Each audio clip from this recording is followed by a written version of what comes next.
Hello, I'm Isaac Hayes III, founder and CEO of Fanbase, and I'm here with a very important message. We are at a turning point in the Black community where we must have equity in the apps we use that scale to billions of dollars. But this time, we own the infrastructure, we own the culture, and we shape the future. And Fanbase is the future. Fanbase combines the free functionality of Instagram, TikTok, and YouTube into an all-in-one platform built for the evolution of social media and monetization. With over 1.4 million users, that's real proof that we are shifting the conversation of tech ownership and equity for creators. So right now, I want you to go to startengine.com/fanbase and invest today. The minimum to invest is $399. That gets you 60 shares of stock in Fanbase at $665 a share. This marks a turning point in Black ownership of social media. If we don't take this opportunity to own social media right now, we will always be customers to our own creations. And that can't go on. So once again, go to startengine.com/fanbase and invest today. We must own the platforms where our voices live, our stories matter, and where our culture drives the world. Thank you. Folks, Black Star Network is here. Hold no punches. I'm real revolutionary right now. Support this man, Black media. He makes sure that our stories are told. Thank you for being the voice of Black America, Roland. Stay Black. I love y'all. All momentum we have now, we have to keep this going. The video looks phenomenal. See, this difference between Black Star Network and Black-owned media and something like CNN. You can't be Black-owned media and be scared. It's time to be smart. Bring your eyeballs home. You dig?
Today is Thursday, December 11, 2025. Coming up on Roland Martin on the Filter, streaming live on the Black Star Network. Breaking news out of Indiana.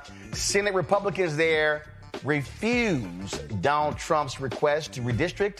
That's right, they have rejected new maps. We'll talk about that. The Trump Justice Department is suing the Minneapolis Public School District over layoff protections for teachers of color, calling it, quote, illegal race discrimination. The racists are at it again. Democrats scorched the Homeland Security Secretary, Ice Barbie Christie Nome, plus the FBI's operations director during today's House Committee on Homeland Security. Oh, y'all do not want to miss this. A Somali American out of Minneapolis who ICE agents assaulted and unlawfully detained speaks out. We'll also show you some Somali leaders in Minneapolis who endorsed Trump last year. I wonder how they feel now. For the second time, a federal grand jury has refused to indict New York Attorney General Letitia James Despite all the noise in political theater, Trump, you lose again. In New York City, Mayor-elect Zohran Mamdani names formerly incarcerated activist Mysonne Linen to his transition team, and conservatives are pissed off. Mysonne joins us to lay out his vision for the city. In our Black Star Network Marketplace segment, a Beverly Hills-based dermatologist will discuss her skincare line specifically designed for black folks and people of color. It is time to bring the funk. I'm Roland Martin Unfiltered on the Black Star Network. Let's go. He's got whatever the miss, he's on it. Whatever it is, he's got the scoop, the fact, the find. And when it breaks, he's right on time and it's rolling. Best believe he's knowing. Putting it down from sports to news to politics. With entertainment just for kicks, he's rolling. It's on go, y'all. It's Roland Martin, rolling with Roland now. He's funk, he's fresh, he's real, the best, you know he's Roland Martin now.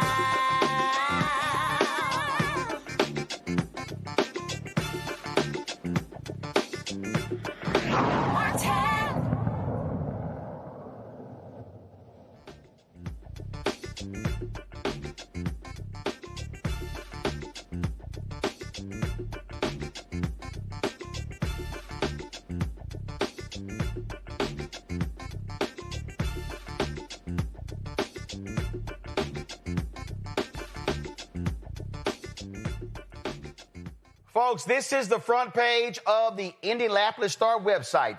Indiana lawmakers reject Trump's mid-decade redistricting push. The Indiana Senate voted overwhelmingly against Trump's mid-decade redistricting push. Folks, this is a huge, huge decision. Donald Trump, first of all, here we go.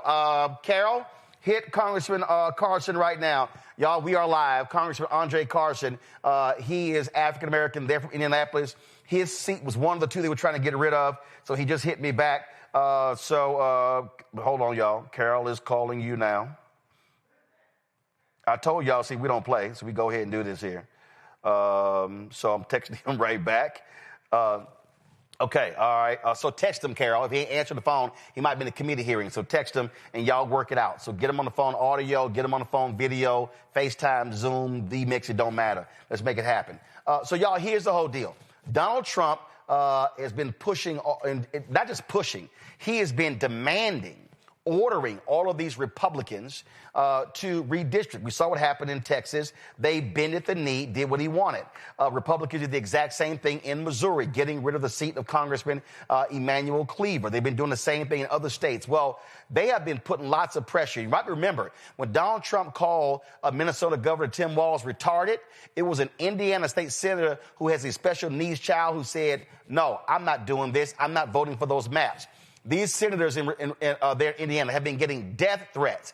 Donald Trump even called them to the White House, putting pressure on them, even said that if they oppose him, he was going to target them in a campaign. Well, they said, hey, man, do what you got to do. We don't believe in this. We're not going to do this. And so that's exactly what they did. That was maximum pressure being put upon them. I mean, every facet of the party, the Heritage Foundation, Turning Point USA, Donald Trump Jr., all of these people said if they were going to be targeting these people, they were not going to get reelected.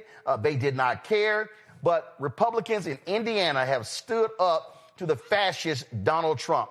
This is the story here. In a monumental rebuke of Donald Trump's wishes, Indiana's supermajority Republican state legislature became the first to formally reject his push for mid-decade redistricting. Folks, the vote wasn't even close. Look at this. It was 31-19 against. The no votes got more than a constitutional majority needed to kill the bill once and for all. Previously undecided State Senator Greg Good, who had been subjected to threats, to reveal his no vote in a speech before the vote, saying he was confident, my vote reflects the will of my constituents. His spokesman from a bomb threat was called into the office as he was speaking against the bill. This is what he said. Indiana did this just 4 years ago. The map produced was celebrated by legislative leadership, and Indiana served as a national model for getting things right through Hoosier common sense. That's how you actually do it. Let's go to my panel right now. Dr. Greg Carr, Chairman of the Department of Afro-American Studies, Howard University, joins us right here. Glad to have him on the show. Cameron Trimble also joins us on the show. Formerly worked in the Biden White House. He also is, of course, talk to young folks every single day with his podcast, Hip Politics Media, and we'll be joined in a bit by Thelma Lawyer Bay Anderson, author of Shut Up and Prosecute out of Dallas. Greg, this is really huge here. These Republicans, Trump put all kind of pressure, and they were like, damn that. They got a supermajority. They could have passed this. It already passed the Indiana House, but these senators stood up and they said, no, we did it 4 years ago. Damn it, we're not going to do it right now. And what it would have done was wiped out. Right now, it's 7 Republicans in Indiana, 2 Democrats. It would have wiped out both Democratic seats. They said, not going to happen. And now what you going to do, Donald Trump?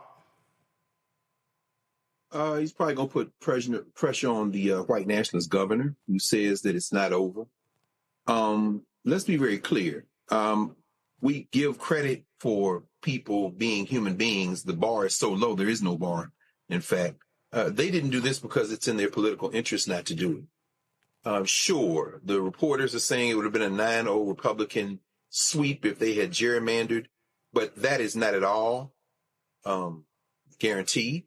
We see in Texas the 5 seats they think they are stealing. He says one thing to redistrict. There's another quite thing to redistrict and stuff people in districts and then start deporting their families and arresting them and jumping out and snatching them up because you think that they don't belong in the country.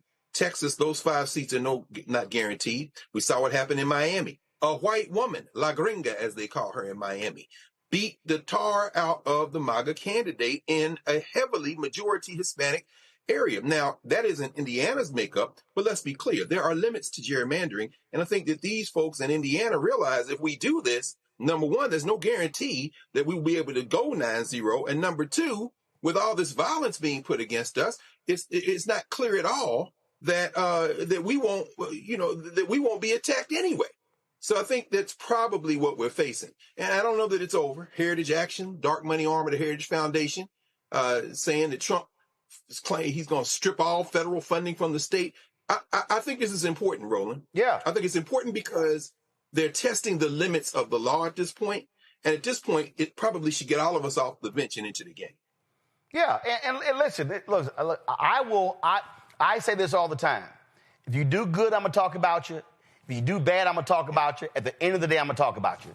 And Cameron, the reality is these Indiana Republicans in the Senate, they did good. They stood up to the fascist bully.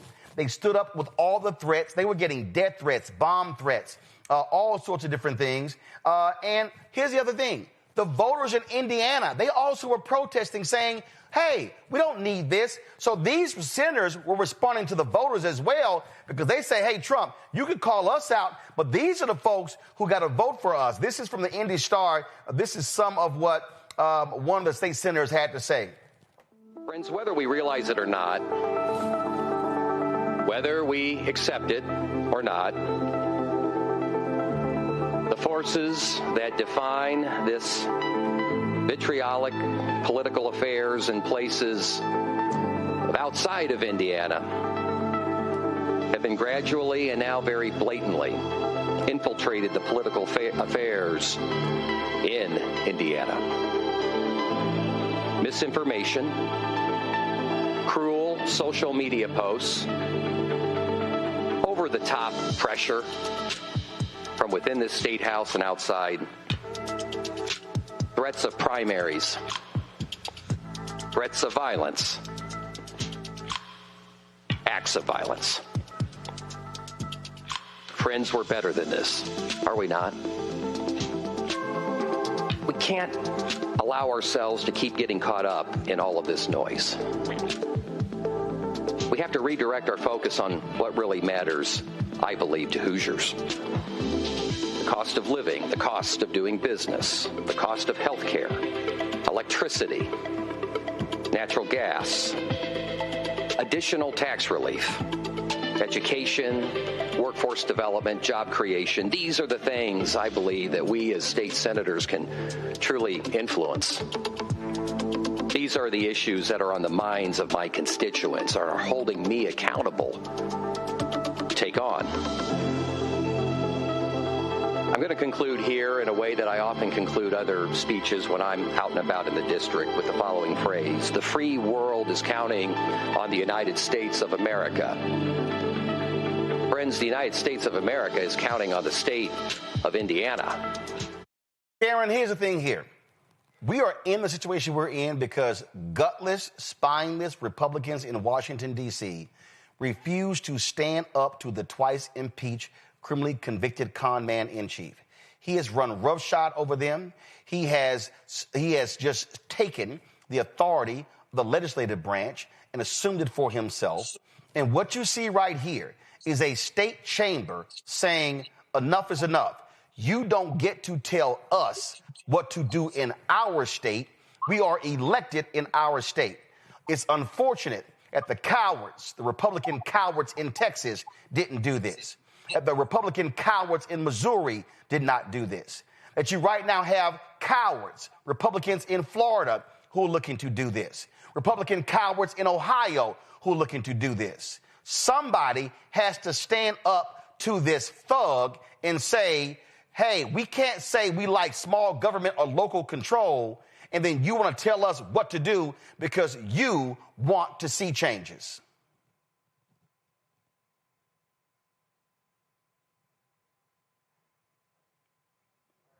Cameron, every week I got to tell you turn your damn microphone on.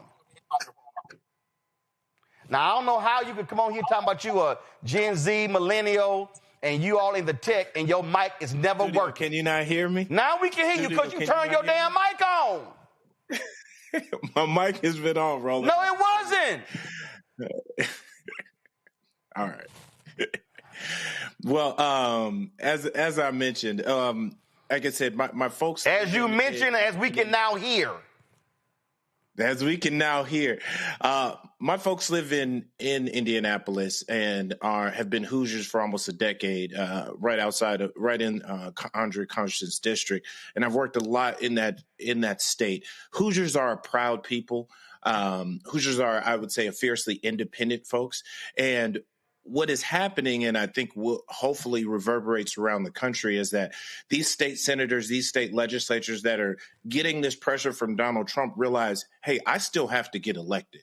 And if Donald Trump, just because he pressures and tries to put a national campaign for us to redistrict and move. Cameron, hold on one second. Cameron, I got to come back to you right now. We're joined by Congressman Andre Carson of Indianapolis. Congressman Carson, glad to have you here. I was just saying, Republicans in your state had some guts, and they stood up to the thug-in-chief, Donald Trump. Absolutely, and it's always good to hear from Brother Cameron Tribble, who's a leader in our community. Listen, I think you called it. You know, we're thankful to God. I think this shows that the power of the people and the power of prayer really works. Indiana's different. We have a very independent streak, a libertarian streak. We're similar to Texans in many ways in terms of our sense of independence. And I think that's what we saw right there. You had outside actors rolling from D.C. putting millions of dollars to try to influence our state. It didn't work. The voice of the people is far more powerful than any person. Yeah, but the reality is Texas Republicans capitulated and they bent the knee, and so they were not independent. They were shameful and despicable in not denying Donald Trump, changing the map, and stealing those 5 seats. But what I also loved here, people were protesting in the state. They went to the state capitol. They put the pressure, and these lawmakers were saying, hey, Donald Trump, you can threaten us, but these are the folks who can vote us in or out. Absolutely, and Hoosiers don't play when it comes to bullying. You had these folks from Turning Point USA. You had the Trump administration threatening to primary people who were against this measure, and they were threatening to dump $10 million into local state Senate races and state house races. It's unacceptable, but you know, most Hoosiers are against it. So I think this was a moment where elected officials listened to the people instead of D.C. insider lobbyists. And in fact, right here, we're showing this was the map right here. They wanted an all red map. Those two blue areas that, come on, guys, let's go. Those two blue areas, those are Democratic seats. Yours is one of those. They wanted 9-0, and these Republicans said, no, we're 7-2. We got a majority. My goodness, what are you trying to do? That's right. They were proud of the maps they put together for years. What changed? And as you know, Roland, because you do numbers every day, once you start getting too cute, it could turn against you. Well, again, I know you got some other interviews to do, but this is also what happens when people push back. And I'm always trying to explain to our people, Congressman, even though they might be Republican and largely white, there are a lot of us who are living in districts represented by Republicans. They need to hear us. We need to be blowing their phones up, emails, going to those town halls, putting pressure, because even if we didn't vote for them, we are still constituents. Amen. That part. All right, Congressman Andre Carson, the governor says it's not over. We'll see what happens next. Thanks a lot. Yes, sir. Thank you. Let's go back to our panel. Cameron, the point that you were making there before we go to Congressman Carson. And again, people power, people pressure is critically important, and that's what happened here. And these Republicans in Indiana, they heard from their constituents. They did. Making sure you can hear me now. We got you. Okay, thank you. As I was saying before, like being in the Hoosier state and having worked there for the last decade and family there, they are fiercely independent. And I think what some of the DC Republican Party and some of what Trump and his White House and his administration is miscalculating here is that when state Republicans and state legislators, state senators are receiving death threats, when people are showing up at their houses, showing up at their offices, consistently protesting, they're realizing, hey, all politics are local.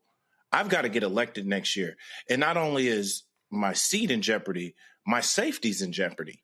And all for what? For them to maybe redistrict and maybe get back some federal seats when they still need to get elected. And I think Hoosiers and folks in Indiana are fiercely independent. So I'm hoping this is something that reverberates around the country and folks realize like they're doing political calculations at the end of the day. Donald Trump and all the money that they can send into the state and potentially, they said, threats of primarying some of these other Republican state senators doesn't really register when in real time I'm having people threaten my life, threaten my family's life. I'm having real people and their constituents throughout the state come and protest them, and they've got to win an election next year. They're on the ballot even when Donald Trump isn't on the ballot. So I think this is something that is a calculation that hopefully if Indiana does stand up, and I'm curious to see if they're going to stand tall throughout this entire process or if some backroom deals are going to be cut, because we've known some of Trump's cabinets, Trump's sons have come to the state and they've been lobbying hard, the Republican state legislature there in Indiana. So we're going to see what type of pressure they're able to stand up against. Thelma Lawyer Bay Anderson, she joins us right now. Listen, I get it. If this was a 2-vote, 3-vote, it was 31-19. Okay, that's a wide margin. It's going to have to be a whole lot of arm twisting to go from 31-19 to 21-19, or whatever number to win. And the thing here that I need people to understand, I had some fool in the chat say, can we stop talking about Trump at 6:30? You got to be stuck on stupid to not realize what's going on here. What we are seeing right now is with Donald Trump, with MAGA, with these Republicans in the House, Republicans in the Senate, these Republican state legislatures, with the Supreme Court and the federal courts, we are in the middle of a war. We are in the middle of a war for the future of America. We're in a war for the future of Black America. We are seeing these people attacking on all fronts.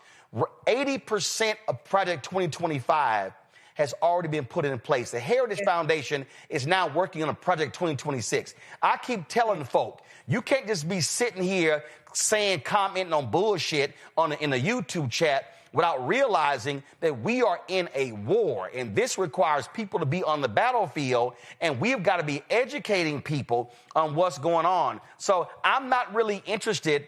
Listen, I'll watch Texas A&M, my Aggies play Miami on December 20th, but I'm not fixated on college football. I don't care what the damn University of Michigan football coach did, who he's screwing. I don't care about no gossip show.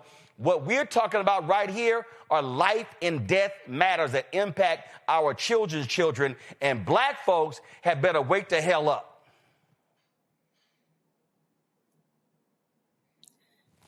Go ahead. I hear you. I agree. And I think people forget.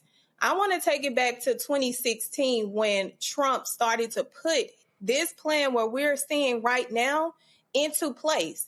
They started over 10 years ago with this plan and this scheme. And guess what? They laid under. They went underground soon as he wasn't reelected, and they regrouped. They regrouped because they knew they had already laid the foundation. And that foundation was that Supreme Court. That foundation was making sure they had the House and the Senate. So when Biden comes in, he couldn't put any cracks in that foundation. Now that we're seeing that there were no cracks that could be laid in that foundation, and it was so solid because of how calculated they were with using their resources, their money, and they kept it quiet. They used Trump and his rhetoric to distract us so that we can be like, oh, we tired of hearing Trump. Yeah, we are tired of hearing him, but his people was looking at every pattern, looking at data, looking at how we move in order to execute the plan that they have in place right now. And it's continuing to spin. That wheel is continuing to spin. And they got so much gas that it's hard for people to catch up. And if we don't start reporting on things that are going on that is within our political system, and we don't start educating people even more and drilling it in their head, we're going to continue to see the decline of what this country was built on. You know, again, Greg, I just keep telling people folk are playing around here. They really are not fully comprehending. Every day, when I see these white nationalists, Elon Musk and others whining on Twitter about fertility rates, but really white fertility rates. When you got Dave Rubin and then you got J.D. Vance, the vice president, whining about, well, of course we want people next door to us who can speak English. Those things. When you got Elon Musk lying, saying, all these Somalis elected Ilhan Omar when 60% of her district is white and only 3% is Somali. These folks, what they are saying, and these Latinos in America are waking their asses up, hopefully. These folks are saying, we don't want none of y'all. We don't want none of y'all. Latinos, take your ass back. They saying Venezuelans, Cubans, Colombians, take your asses back.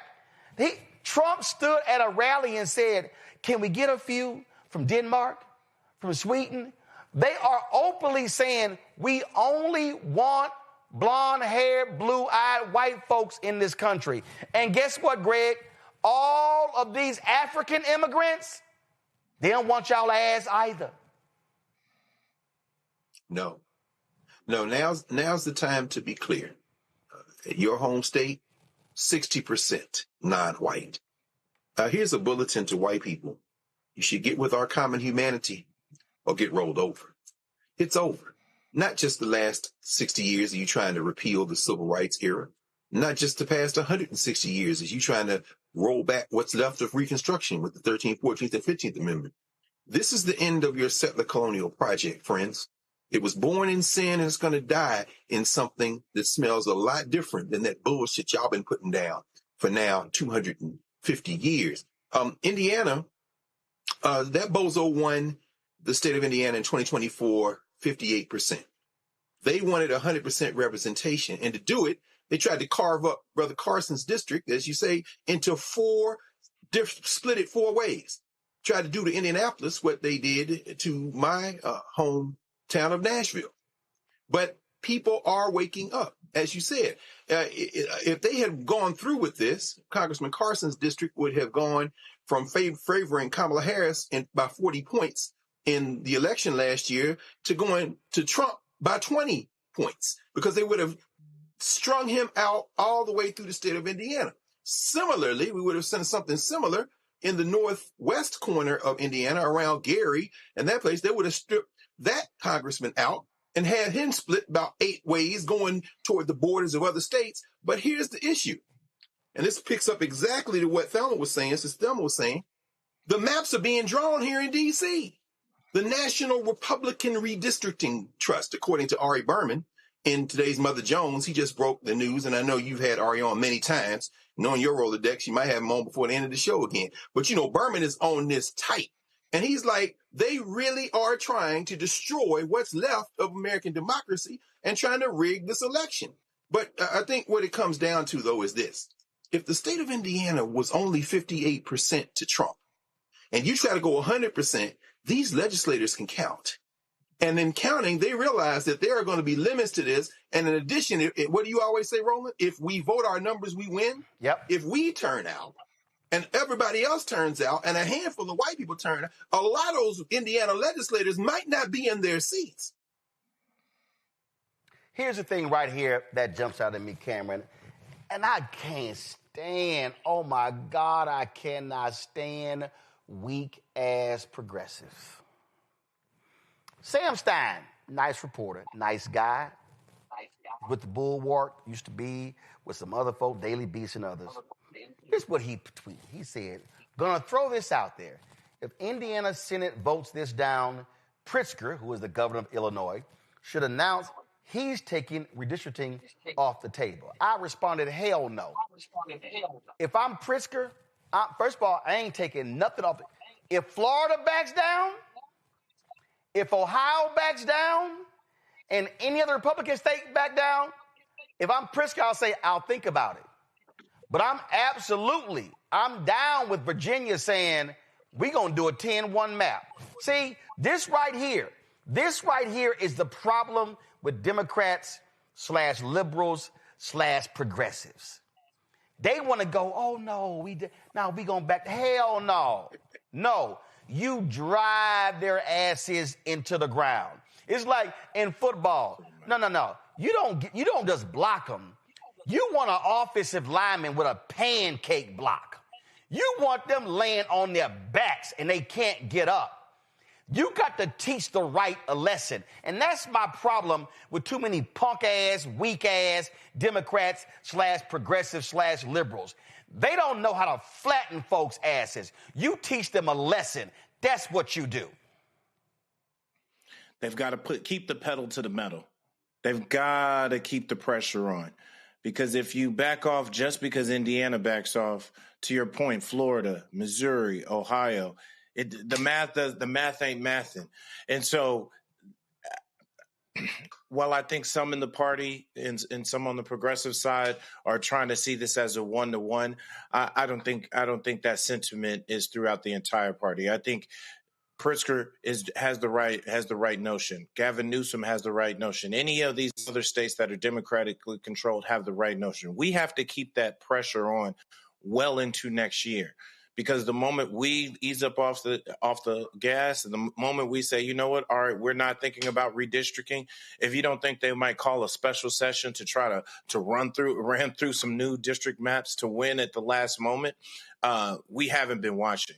So if we're learning anything about this political, I hate to call it a game because these are real people's lives, but if we're learning anything about this political environment as it relates to real representation state by state, this is a point of leverage and a point of pressure, is that in order for us to have truly representative maps, both sides have to seem to be threatening each other with redistricting them out of these states. So, I don't know Sam like that, so I don't know where he's coming from. But I don't care where he's coming from. Disagree. I don't care where he's coming from. I totally disagree with this. Thelma, since we're gonna stay with football, and since we know we close to Virginia, I'm gonna go Bill Stewart, Herman Boone. When the racists was sitting here trying to keep them from winning the game, And the white coach, Bill Stewart, finally had enough, and he said this here. I know all about it, Titus. What are you talking about, Bill? You call this game fair, or I'll go to the papers. I don't care if I go down with you. But before God, I swear I'll see every last one of you thrown in jail. You dig your own grave. Defense, on me! Okay, Petey, don't you drift to the strong side. Coach, they're calling a holding penalty on me every time. Did I ask for your excuses? You want to act like a star? You better give me a star effort. Do you hear me? Forget about him. Alan, you're in. Come on. All right. Now, I don't want them to gain another yard. You blitz all night. And if they cross the line of scrimmage, I'm going to take every last one of you out. You make sure they remember forever the night they played the Titans. Leave no doubt. Come on, now. Swing it left. Swing it left.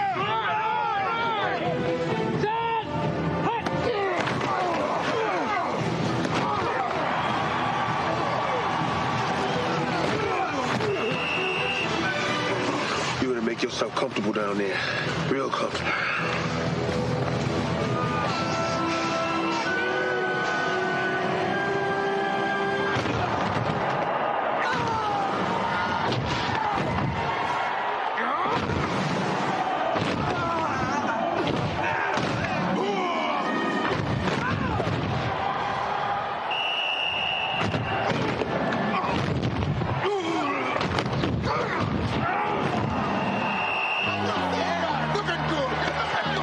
For you, Coach. All right, baby. All right.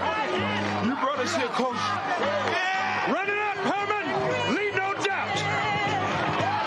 That's what I'm saying. Every Democratic strategist should play that damn clip to the DCCC, the DSCC, the DGA. Every group said, run it up, leave no doubt.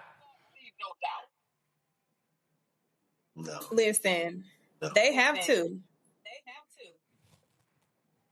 That is the perfect demonstration of who we have to be and who we need to be in this moment.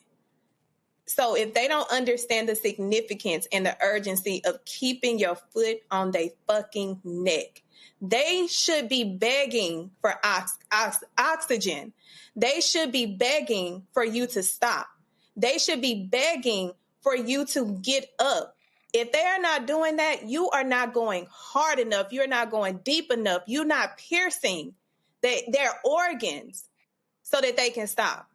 They need to be begging for mercy. That's how urgent and that's how hard this fight needs to feel for them. Absolutely. I'm just like, I don't care, y'all. I have been telling y'all from the beginning of this year what's going on. These people are trying to destroy this country. These people want to destroy Black America. These people want to impose a shameful and despicable ideology. They are about whiteness. They are about white supremacy. That's what they all about. And my deal is like, that's right, leave no doubt. And I keep telling all y'all, okay, you got primaries coming up.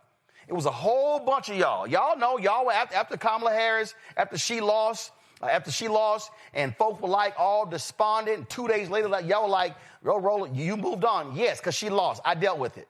And what did I say last year? I'm focused on the Wisconsin Supreme Court race. I'm focusing on the constitutional amendments in Louisiana. I'm focusing on mayoral elections. I'm focusing on the North Carolina Supreme Court race. And that's what I'm talking about. This is not a moment where we can be sitting here wasting our time listening to silly podcasters, radio shows, gossip folk, talking about all unnecessary stuff. This is a war. These people want to destroy us. They want to implement Jim Crow 2.0 in every action that they are taking. And this is where we got to hit them with everything. And see, if some of y'all sitting out there, okay, y'all have been beneficiaries of Black people who were fighting, beneficiaries of black people all across the country who didn't lay down. And you got some folks highly educated, well paid, sitting and saying, well, it really don't affect me. Bullshit, it does. Because it affects your cousin and your aunt and your uncle and your mama and your daddy and your brothers and your sisters. This is not a time for us to check out. 2026, we should be whooping ass up and down the East Coast, Southwest, West Coast, Midwest, state races, county races, city races, school district races, you name it. That's what this moment calls for. This is war. So damn it, act like it. I'll be right back. This week on A Balanced Life with Dr. Jackie, we're talking about the ups and the downs of the holidays, the ebb and flow of life, those things that keep us running and gunning. But you know, there comes a time in each of our lives where we need to just sit down, sit back, and relax, giving you a chance to really find out who you are and how you're going to move your life forward. How do I learn? How do I grow from this? And that's where, resilience comes. So I'm literally walking this out in real time. It's just giving myself all the grace, all the space, all the permission that I need. We're talking about all of these things this week on A Balanced Life with Dr. Jackie here on Black Star Network. How you doing? My name is Mark Carey, and you're watching Roland Martin, unfiltered, deep into it, like pasteurized milk without the 2%. We getting deep. You want to turn that shit off? We're doing an interview, motherfucker.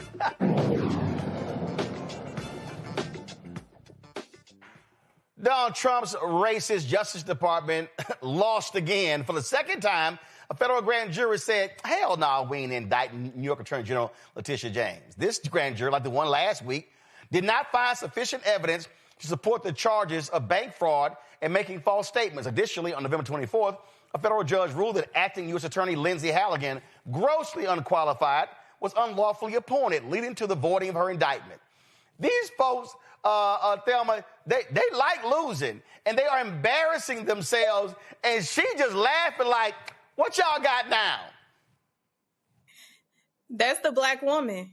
When we know you ain't got shit, we gonna walk into the courtroom and we gonna have a ball looking at the foolishness that y'all are putting yourself to and through. And then we gonna come out and say, what's next? You want to keep going? I got all day. I got all night. I got all year. Until you realize, because what a lot of people don't understand, as a former prosecutor who handled intake, grand jury intake, if we are in there reading, we cannot have any emotion. We can't try to persuade these individuals who are on this grand jury. We can only read what we have. If they are telling you for the second time, y'all ain't got shit, you ain't gonna have it next week or the year after. You are literally setting yourself up to pay her for the foolishness that you continue to display that is unlawful. And the former appointed individual, she needs to be concerned about losing her bar license because she intentionally violated her code of ethics, not only as a lawyer, but as a legally appointed federal prosecutor. It's just laughable. Cameron, they kept trying to indict the dude who threw the sandwich at the ICE folk. And they were like, man, whatever. Then when they finally got an indictment, it was a misdemeanor. Hell, they lost that case too. I mean, you got to be, the old adage that a DA can indict a ham sandwich, these fools can't even indict the bread. That's funny. I would say this.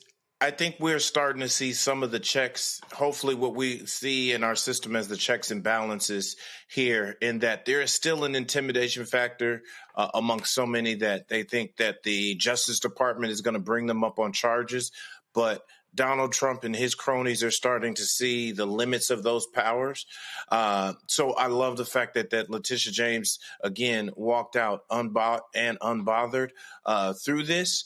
But we can't lose sight that he is still utilizing, and this administration is still utilizing, what should be an independent Justice Department, what I think is probably illegally, but utilizing as their own weapon in their own a team of intimidation. But this is a strike on the side of justice and hopefully on the side of right.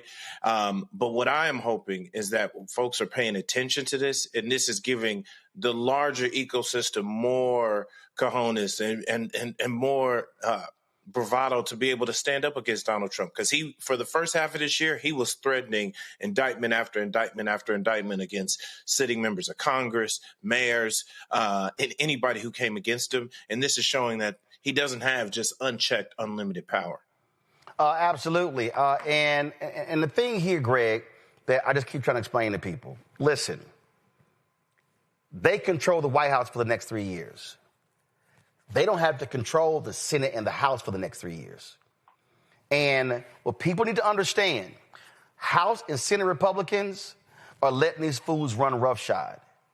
If you want to put them in check, Democrats should have gained the majority in the Senate and the House. And see, let me say this right here because we talk about it all the time. It's a whole bunch of simple Simons out there smacking their gums.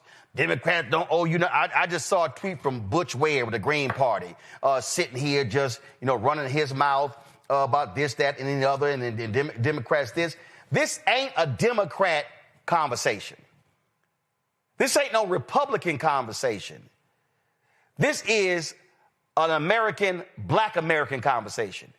This is whether or not we're going to just stand by and let these thugs do whatever they want to do anytime they want to do. That's what's going on right here, okay? It's like right here. Butch Ware goes, black people owe nothing to the Democrats. Stop tethering your identity to a party that gives you nothing and makes you advocate for genocidal monsters like Obama, Kamala, Crockett, Jeffries, Booker, et al. Just because they happen to be black. Your blind allegiance to a party that hates you is the only thing keeping them alive. Malcolm said it best, you put them first and they put you last, and that makes you a chump, political chump. Well, I ain't seen Jill Stein in no black community, Greg, since the election was over.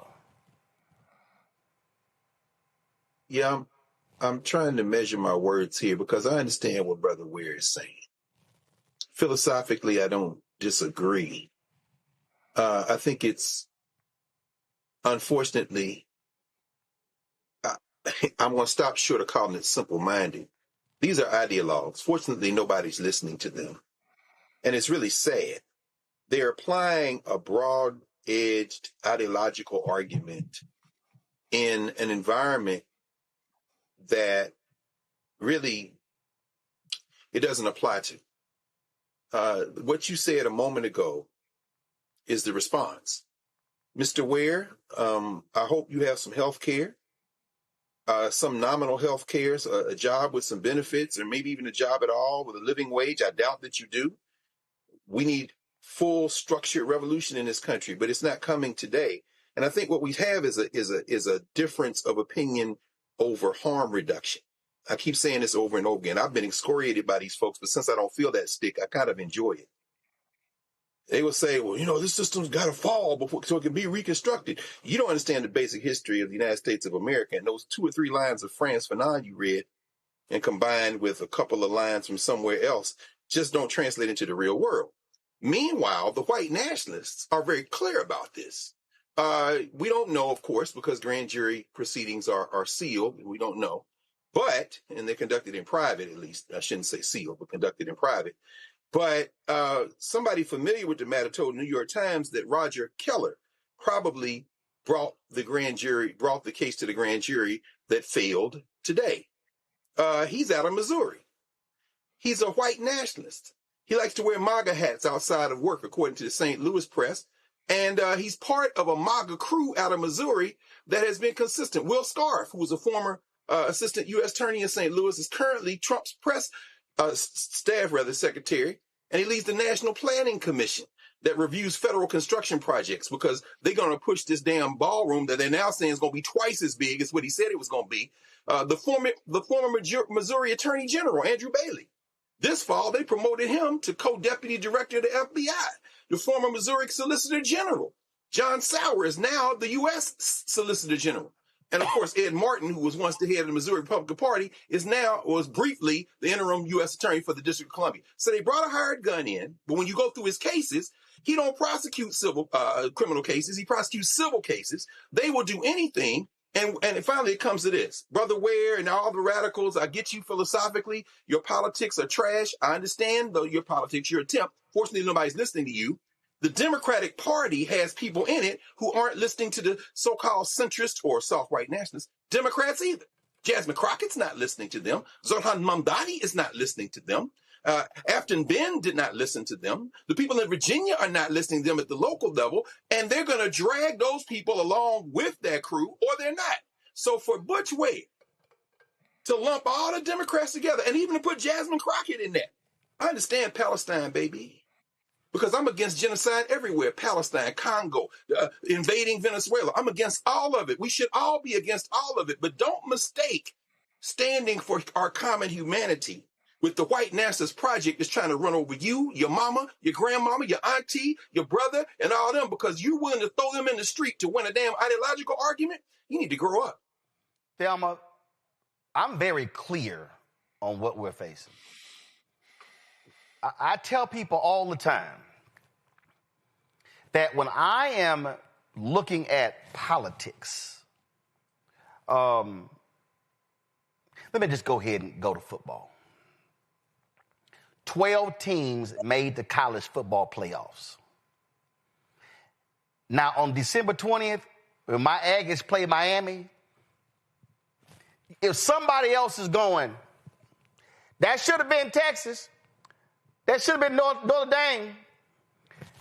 Y'all are having a hypothetical conversation. I'm watching who's actually on the field. And on that day in Kyle Field, it's going to be Miami versus Texas A&M.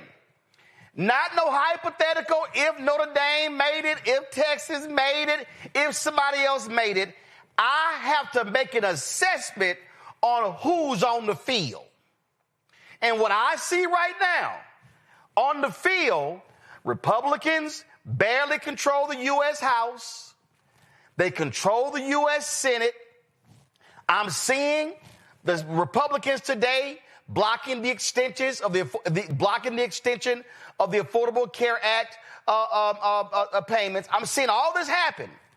I'm seeing a Department of Justice lie, make up stuff. Wait until I play the clips of Congressman Benny Thompson just nailing a so-called respected FBI agent about Antifa. Just nailing Ice Barbie Christie Nome about lying about deporting veterans. I know who I'm looking at. I am looking at the devil incarnate.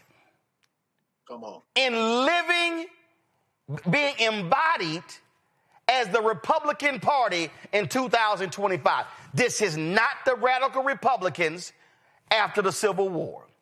This is not the Republican Party of the late 1800s, the 1900s, but it is because you had Herbert Hoover, who led the Lily White faction of the Republican Party. Some of y'all need to Google that. But the fact of the matter is, we are looking at people who are in bed with white supremacists, who are in bed with white nationalists, individuals who are advancing a notion of whiteness that don't include any of us. They don't want us in a room. These folks don't want women in the workforce. They don't want women voting. They want women to be shut up, sit down, lay up in the bed, have their babies, and get in that kitchen. That's what we're facing. So I do not have time for Simple Simons who want to have this ideological outer space, what the world should look like. All I can do is talk about what's literally right in front of me right now. And MAGA Republicans are simply evil. That's for you, Thelma. Okay. Not only are they evil, they are using us, our own kind, to continue the rhetoric. And what a lot of people don't understand when we're talking about the local elections and how important when we're talking about judges and you're talking about the DA, because when you have a Department of Justice that has literally said, fuck the Constitution, fuck the federal rules of evidence, we are going to do what the hell we want to do. You have to have these individuals that can equalize what they are creating as unequal in your local government. And when I see individuals that look like us and are being used to switch parties in order to confuse the individuals that are going to ultimately vote based on their party, no one is talking about that. No one is talking about these Black Republicans, knowing that they are in blue counties, cities, switching because they know that they can win, and you have the Republican Party, the MAGA, backing them because they know if we can get them to switch and win based off of where they are located, it's a win. So not only do we have to worry about them showing up in their true identity, we have to worry about the ones that they are paying to switch parties in order to confuse us so that they can stay in power. Because it's happening. It has happened in Dallas County. And I just want people to understand, wake the fuck up. Because just because they look like us and just because they may be blue now, look at their history. I promise you they have a red history. Look at this, Cameron. This actually was before today's vote. The Heritage Foundation sent this out. Trump has made it, y'all know I cannot call him president. Trump has made it clear to Indiana leaders, if the Indiana Senate fails to pass the map, all federal funding will be stripped from the state. Roads will not be paved, guard bases will close, major projects will stop. These are the stakes, and every no vote will be to blame. Hashtag pass the map. This is how evil. If Joe Biden, if President Joe Biden, if President Barack Obama, if President Bill Clinton, if President Jimmy Carter had ever threatened saying, oh, if y'all don't pass if y'all don't pass what I want, I'm going to strip y'all of federal funding, they will be raining holy hell. But guess what? Steve Bannon, Fox News, the Daily Wire, the Daily Signal, Tucker Carlson, Turning Point USA, every person on Fox News, Mark Levin, all conservative radio, none of these people are condemning the Heritage Foundation for this because they agree with it. This is why you must leave no doubt and vote every single one of these thugs out of office, because if they would threaten I need everybody listening, Cameron, if these folks would threaten a supermajority Republican state Senate in a red state like Indiana, what the hell you think they gonna do to a blue state or a blue county or a blue city or a black city or a black county or a black neighborhood? I hope people are paying attention. And I know you said if you mentioned a bunch of past Democratic presidents that if they had offered and said some of the same things, the entire media ecosystem, especially the right-wing media ecosystem, would be up in arms. I guarantee you if even George W. Bush had said something like that, people would have been up in arms. I think Trump is unique here in his arrogance and his pompousness in this, but roads throughout the state that he's threatening not being paved.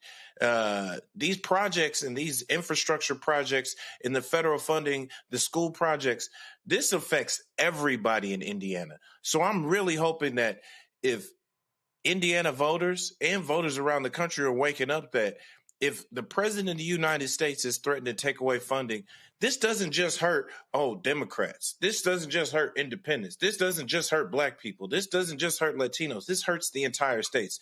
A road that's not being paved or a school that's not being funded, an infrastructure project that's stripping away good jobs. All these things are affecting everybody in the state. If anything, I hope that threats like that on stripping federal funding, I think are going to backfire on both the president and at least at the federal level, those who are backing him up. Because once people get hip to this, and is what we need to consistently put these tweets on so many different ads. I would take that exact same tweet. I would take Trump saying those exact same words and plaster them and run ads throughout the state, run ads throughout the country. And look what the president's willing to do. He's willing to make your entire state suffer just to disenfranchise a whole group of people. He's willing to make everybody suffer. He's willing to make you pay more. He's willing to make your lives worse, to make everyone suffer. So I'm really hoping people are waking up, and I'm hoping that the smart folks here who are trying to win these elections are taking these tweets or taking these sound bites and running them up and down all throughout the country and definitely throughout the state. And just so y'all know how just insanely despicable these people are, Christopher Hale put this tweet right here. The Trump-Vance White House has falsely accused an ally of Pope Leo, Sister Norma Pimentel, of illegal activity tied to migrant aid and cut off all federal funding to Catholic charities in South Texas. Church leaders say it's a targeted political reprisal against Pope Leo and the Catholic Church. They do not give a damn. This is what thugs and corrupt people do. They all got to lose next year. We come back. The right wing, they are upset because a formerly incarcerated brother is now working with New York elect Mayor Zohran Mamdani on criminal justice reform. Who better to talk about criminal justice reform than somebody who went through the system? We will talk to Mysonne next right here on Roland Martin Unfiltered on the Black Star Network. Support the work that we do, y'all. The conversations we have here, they ain't being held nowhere else. Ain't no radio show, no TV show, no network, nobody else in black-owned media having the conversations that we're having right here. Your support is critical for us to continue doing the work. Listen, we don't have a big white corporate media boss. We don't have millionaires and billionaires cutting us checks. It's regular, ordinary folk who will support this show, and it really matters. If you want to contribute via to Cash App, use the Stripe QR code. You see it right here, the QR code bottom left-hand corner for Cash App and credit card applications, for credit cards as well. PayPal is R Martin Unfiltered. Venmo's RM Unfiltered. Zelle, Roland at RolandSMartin.com. Roland at RolandMartinUnfiltered.com. Checks and money order. Make it payable to P.O. Box. First of all, make it payable to Roland Martin Unfiltered, P.O. Box 57196, Washington, D.C., 20037-0196. Back in a moment.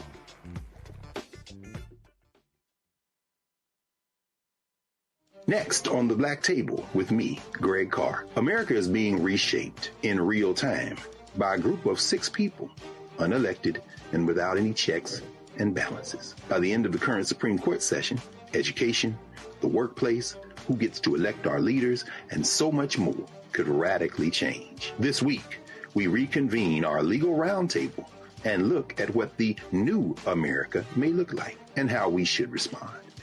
That's next on the Black Table, right here on the Black Star Network.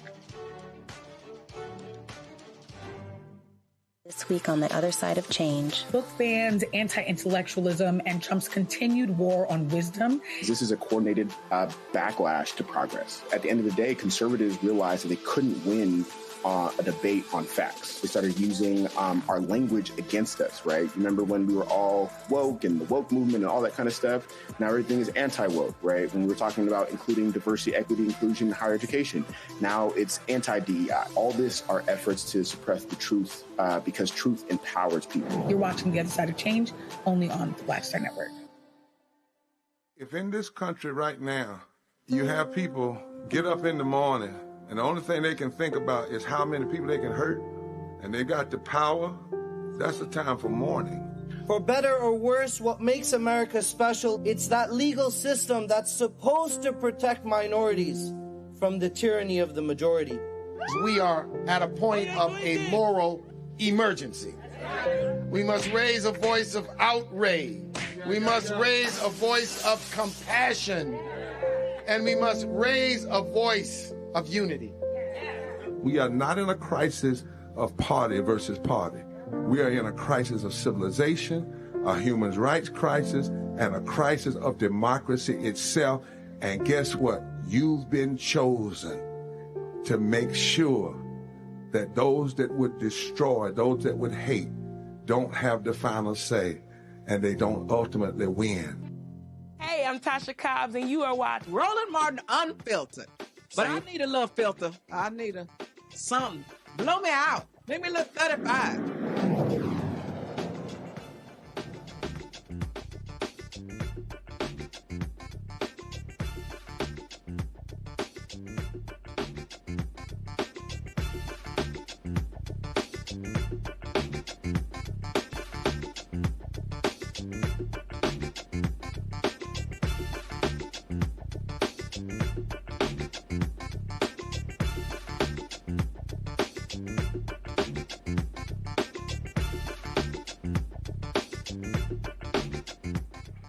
So, Republicans happily, gleefully voted for a convicted felon.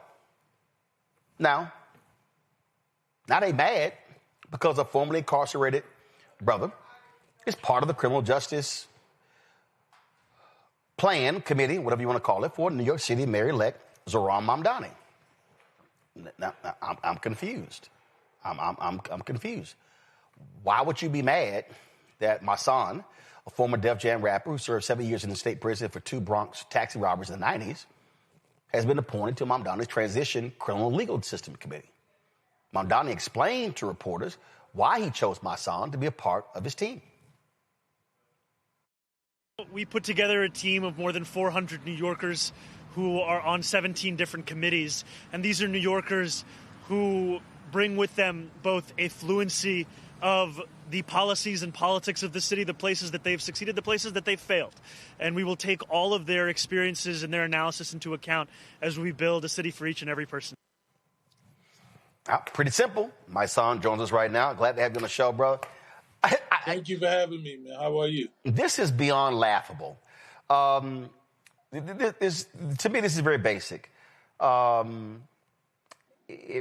I was a mayor-elect and I wanted a panel or a committee that dealt with nutrition in the city, I'm probably going to get people who that's what they know about. If I actually want a committee to examine the conditions of the city jail, I probably will want to hear from folks who have been in it and folks who probably worked at it. But I don't understand why all these old nutcase folk are mad, upset because you serve your time, you committed the act, you were convicted, you serve your time, happened long ago, paid your debt to the society, you have been working, trying to end violence, all sorts of things, and they mad that you would be on this committee? How dumb is that? I mean, to me, it sounds foolish. I think we always say in the movement that those closest to the problem are also closest to the solution. As you stated, I've been home. This crime that I was convicted of, and I still maintain my innocence. I went to trial and was found guilty by a jury, and I ended up serving 7 years out of a 14-year sentence, and this was in 1999. So I came home in 2006. For over 2 decades, I've been home doing community work, doing nonviolence work, doing civil rights work, doing violence interruption work, dealing with at-risk youth, doing everything possible to make my community better.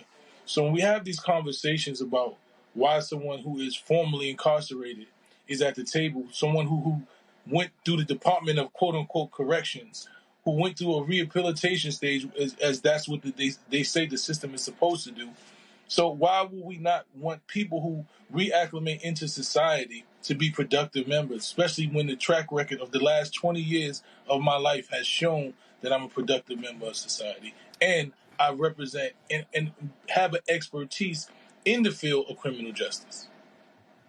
Right. I mean, this is not to be that difficult, but it also goes to show you that the folk on the right and the New York Post played this up big. Oh, they played it up big. And that's the Rupert Murdoch-owned right-wing newspaper in New York. That's just who they are. So they've been playing up big. And if we want to confront, again, how do we keep folk from going to prison, we talk to people who can weigh in on type of programs to do it. If I'm trying to stay, I remember when I was in Chicago. When I was in Fort Worth. When I was in Fort Worth, they passed this initiative to employ former gang members to help end gang violence. And these people are all mad, upset. And I'm like, well, who the hell do y'all think will have the credibility to go sit with gang members than folk who used to be in the gangs? That's right.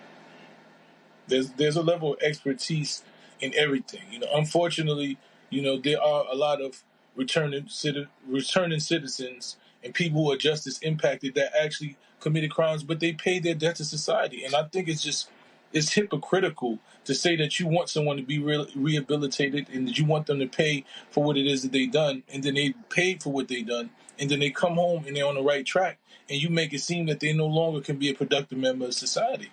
And I would like to salute the mayor-elect for his comments and stating that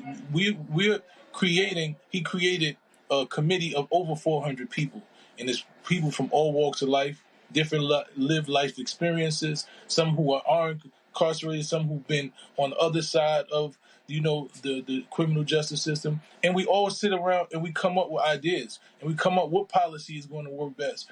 What is work best? I have an understanding about the school to prison pipeline. Being a young boy, watching a lot of my peers and a lot of my friends go from junior high school to prison, and those are things that I want to talk about. How do we get in front of the prison system? How do we put systems and structures in school that identify the kids who are struggling instead of suspending them? Because once you suspend a kid and you put him in the street, he's doomed to go into the system. So these are things that I've been studying, and I realize are things that I haven't seen any administration tackle. So that's what the level of expertise that I bring to the table that I know is going to be important if we're really trying to end the violence and the crime in our communities. It goes to credibility. It goes to, not bringing what I call a theoretical perspective to it. Listen, I have spoken. I've been to many universities. I was 107 HBCUs. I've been to 50 or 59 of them. I've been to numerous PWIs, and when people ask me, Roland, you've been in media since you were 14 years old. That's the last 43 years. What do I see as the biggest problem with media? I said, easy. People teaching journalism who ain't never done it. Like, you can't. I remember when I was at Texas A&M and there was a television writing class, and the teacher gave me a grade, and I said, let me ask you a question. I said, and what's crazy is, I had the producers who work at the local TV station help me with my assignment. I said, let me ask you a question. You ever worked in TV? She said, no. I said, well, how in the hell can you teach me TV writing and you ain't never worked in television? I said, you must have read a book just like I did. And she got mad and she said, well, why don't you go to the department head? I said, I'll be back. And I went to the department head and I walked in and he was like, roller, I know, calm down. I was like, no, Doc, how you going to have somebody teaching me television writing who ain't never worked in television? To me, that's the dumbest thing in the world. So we can have a hypothetical conversation We can have an academic conversation, the things that we need to do to lower crime, how we need to do with mental illness, what must we do with young men and women who don't have fathers or mothers in the home, how do we deal with these folks who are having one meal a day or one meal every other day. No, but if I got some folk who've been through it and who are in it, who are talking to folk every day, that's the difference between what I say a PhD and a PhD. That's right. And that's just the mentality that I come from. I can't erase the past. I can't erase the fact that I was in prison. I served 7 years. But all of those experiences that I've had, just being inside that system, knowing the flaws inside of the system, knowing the flaws outside that lead to the system, all of those things, this lived experience that I have gives me a level of expertise that I don't believe that anyone else that's on this transition team has. So, I defend myself by saying, look at my track record. They'll try to judge you by the worst seconds of your life. And once again, I still maintain my innocence, but they'll judge you based on the fact that you were convicted of a crime. But they won't look at the last 20 years of my life when I've been doing public service and it's well documented that I've been on the right side of history and of justice. Questions from our panel. Thelma, you first. First and foremost, I commend you on all of the work that you are doing, because you are the perfect person in position to sit on a panel that is going to create change, because we can only do that by being educated from people who have experienced it.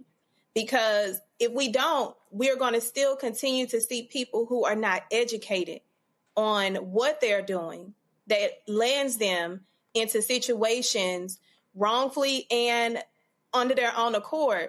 So my question is, how do you feel when you have police officers who have probably violated individuals' constitutional rights and have not been caught, trying to dictate whether you are more qualified than them?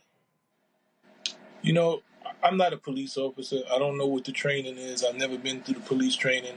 And I believe that they have a job to do, right? I believe that they have a function within society.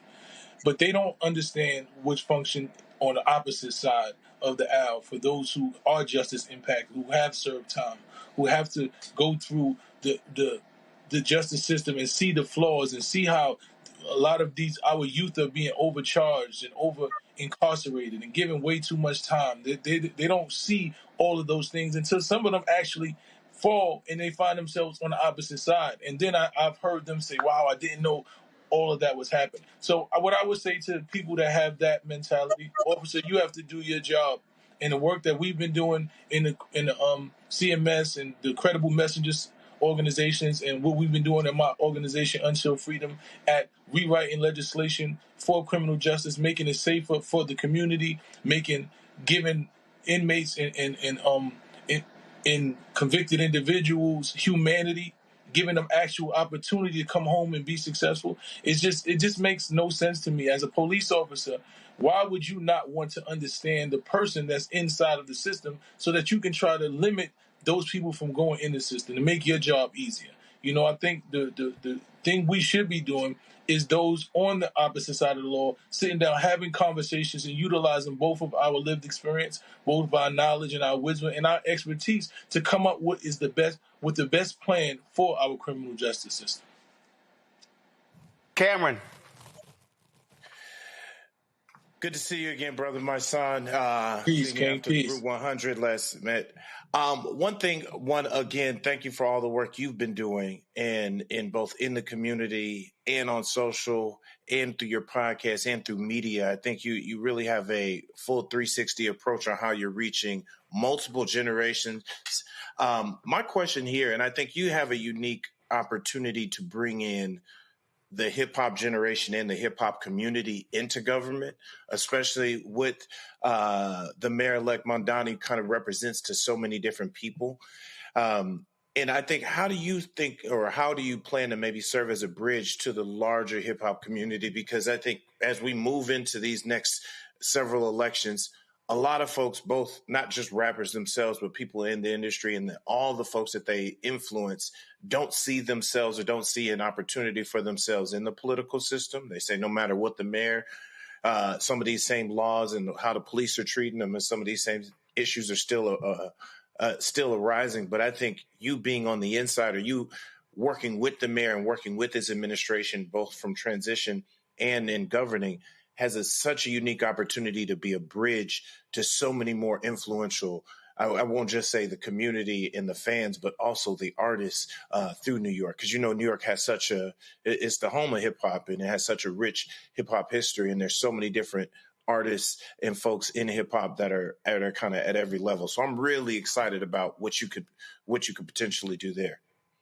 Yeah, and that's one of the things that I thought about before even accepting, the offer to be a part of this transition team, is how can I impact the community? How can I impact the culture? And when the newspaper, the Post, decided to put me on the front and quote unquote call me a crime boss and try to smear me, it was refreshing to listen to my community defend me. It was refreshing to hear artists, radio hosts, everybody possible come forward to say this man has been doing this work, selflessly, honestly, and making real impact for over a decade. So when they stood up and they seen me, I've been getting calls and text messages from so many of my friends. They say what the devil means for bad, God would transform into good. And they thought that they were doing something to defame me, but they just opened up the eyes and made people feel like we actually have an opportunity to have someone that they know from our community who loves our people, who loves our community, and is really trying to save the kids in the community and do the best for our community inside and have his voice be heard. So they know that when I walk into those rooms, I'm bringing them with me. So I believe it definitely empowers our hip-hop culture. A lot of the people who didn't see themselves inside of this political sphere, who were pretty much done, are saying, I feel like we have an opportunity with you at those tables, being able to voice our opinion and be able to voice, the ideas of our community. Greg? Thank you, Roland, and thank you, Brother Mysonne. Yeah, we know what these critics, their purpose is. Their purpose is to try to destroy the Mamdani mayoralty, and they are anti-human. They are anti-life. And I agree with you, brother. Police are doing exactly what they are formed to do, and it has nothing to do with improving the lives of anyone.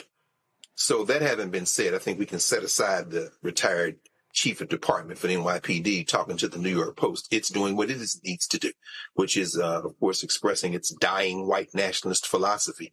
And congratulations to New York City for rolling over that. You'll be sworn in, I understand, in a little less than 3 weeks, and you're going to hit the ground running. My question to you and to your comrades as well, I understand that there are several folks from Until Freedom who are joining the 400 plus. What is your philosophy, if you can maybe offer some insight into how you view public safety and how you view so-called criminal justice as it relates to the kind of things y'all will be talking about once you're sworn in, and really get down into the details of how you really transform an institution and transform a society? Well, I think for us, the reality of public safety is the community-based safety, right? We always say that police don't come and stop crimes in our community. They come and arrest you after the crime. And sometimes they actually make the crime more hyper, and they amp things up. And when you have credible messages in our communities, when you have people who deal with mental health in our communities, because a lot of those situations in community can be prevented, right? We want to deal with preventative measures first. And when you have community respected people inside of the community who come from the community, some who are formerly incarcerated, some who have been former gang members, some who just are community leaders. And when you give those people opportunities and give them jobs inside their communities to where it's a community-based organization, and when people feel comfortable and they're able to foresee, situations happen inside communities, because it's always somebody in that side of the community who has the pulse of the community. So if we start empowering those people who have the pulse on the community, we've seen over the years the CMS, the crisis management system, has reduce violence in our communities tremendously. And we want to pour more into that, pour more resources into that. We don't want to send our people to jail. We don't want to always have our kids going to jail and being suspended. We want to figure out, how do we prevent the crimes before it happens? How do we do restorative justice? How do we find young kids who might have done something that it's illegal, and we find a way to give them a path towards being redeemed and being able to be educated and be successful? We don't want to take away the likelihood of their success. So we want to see it as a community-based motto in which we put violence interrupters inside communities, and they work alongside the police. There will be times where the police may be needed. The crime has exceeded something that credible messages can do. But more often than not, they really don't. They don't never have to if we have the resources in our community and we empower the proper people. All right, then. Well, look, congratulations. It's great that the mayor is doing this. I wish more mayors would do this sort of thing, because it's critically important to be bringing in multiple voices when we talk about trying to fix many of these societal problems. So, Mysonne, look, you've done great work for the years. You've been a great voice, and certainly we appreciate having you on the show. Thank you for having me, man. I just hope that we continue to support each other. They always want to defame us, and they always want to look at us and look at the worst times of us. I want us to continue to uplift people like you, Roland. I just want to give you your flowers, because you don't get enough flowers. That, like you said, the conversations had here and upliftment of our people is not happening anywhere else. So continue to do the work. Bro. I appreciate it, my brother. Thanks a lot. Thank you. All right, folks, got to go to a break. When we come back, when you F around, you find out.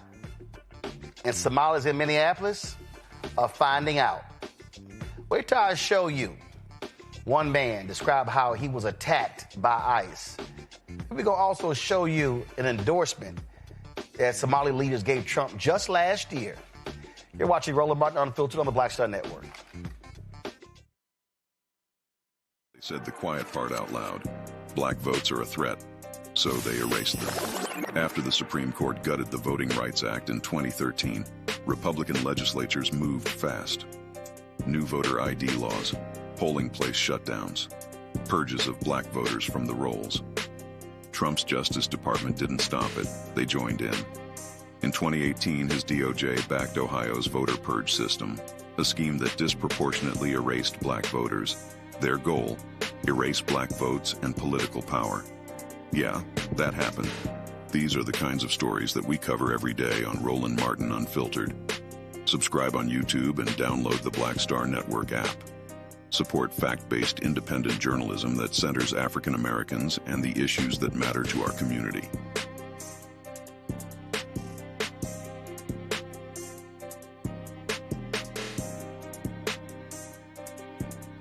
This week on the other side of change. Book bans, anti-intellectualism, and Trump's continued war on wisdom. This is a coordinated backlash to progress. At the end of the day, conservatives realized that they couldn't win a debate on facts. They started using our language against us, right? Remember when we were all woke and the woke movement and all that kind of stuff?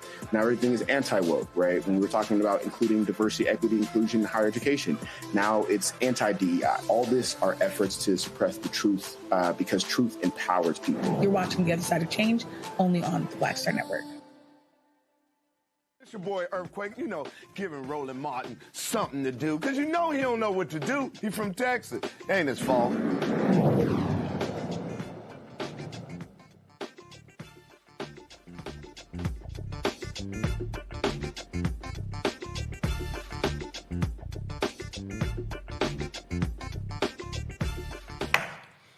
We got a big FAFO segment. Y'all, today on Capitol Hill, Homeland Security Committee hearing. They were talking about worldwide threats to the homeland. And when I talk about Trump's folk were getting their asses pimp slapped left and right, I think the Democrats were just passing baby powder down the line. And it was just like, It was a scene out of How High as they was just pimp slapping folk. Y'all, Mississippi Congressman Benny Thompson, at Kappa, I give it to him. Y'all, He called on Ice Barbie Christian Nome to resign, and he left Michael Glasheen, the operations director of the FBI's National Security Branch, y'all, speechless when they were talking about Antifa. Roll it. Executive Order Domestic Terrorist Organization, Antifa. That's our primary concern right now. All right, that's what President Trump did. What does the FBI say? We share the same view. When you look at the data right now, you look at the domestic terrorist threat that we're facing. Right now, what I see from my position is that's the most immediate violent threat that we're facing on the domestic side. So where is Antifa headquartered? What we're doing right now with the organization. Where in the United States does Antifa exist? Yeah. If it's a terrorist organization and you've identified it as number one. We are building out the infrastructure right now. So what does that mean? We're trying to get the information. You say Antifa is a terrorist organization. Tell us as a committee, how did you come to that? Where do they exist? How many members do they have in the United States as of right now? Well, that's very fluid. It's ongoing for us to understand that. The same, no different than Al-Qaeda and ISIS. No, I don't want you. I'll ask one question, sir. I just want you to tell us. If you said Antifa is the number one domestic terrorist organization operating in the United States, I just need to know where they are, how many people. I don't want a name. I don't want anything like that. Just how many people have you identified with the FBI that Antifa is made of? Well, the investigations are active.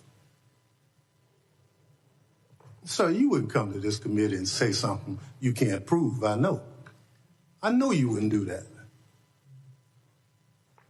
But you did. Here's the shortened version of that clip. Yeah, it was 12:15. Exactly. If I'm not mistaken, it was 12. Now you see something. Now you see now. You done fucked up. You know that, don't you? I see what I'm saying. I thought. No, so, you know what I'm saying? That you done fucked up now. You know that, don't you? The more questions that cop asked, the more I thought I wasn't gonna never see daylight again. With Benny Thompson, first of all, y'all, Benny Thompson was the ultimate black daddy. He went, Every black person knows that feeling when your ass lying and your daddy go, Matter of fact, roll that again. Just roll that again. Roll Benny again. Come on, roll Benny again. Executive Order Domestic Terrorist Organization, Antifa. That's our primary concern right now. All right, that's what President Trump did. What does the FBI say? We share the same view. When you look at the data right now, you look at the domestic terrorist threat that we're facing. Right now, what I see from my position is that's the most immediate violent threat that we're facing on the domestic side. So where is Antifa headquartered? What we're doing right now with the organization. Where in the United States does Antifa?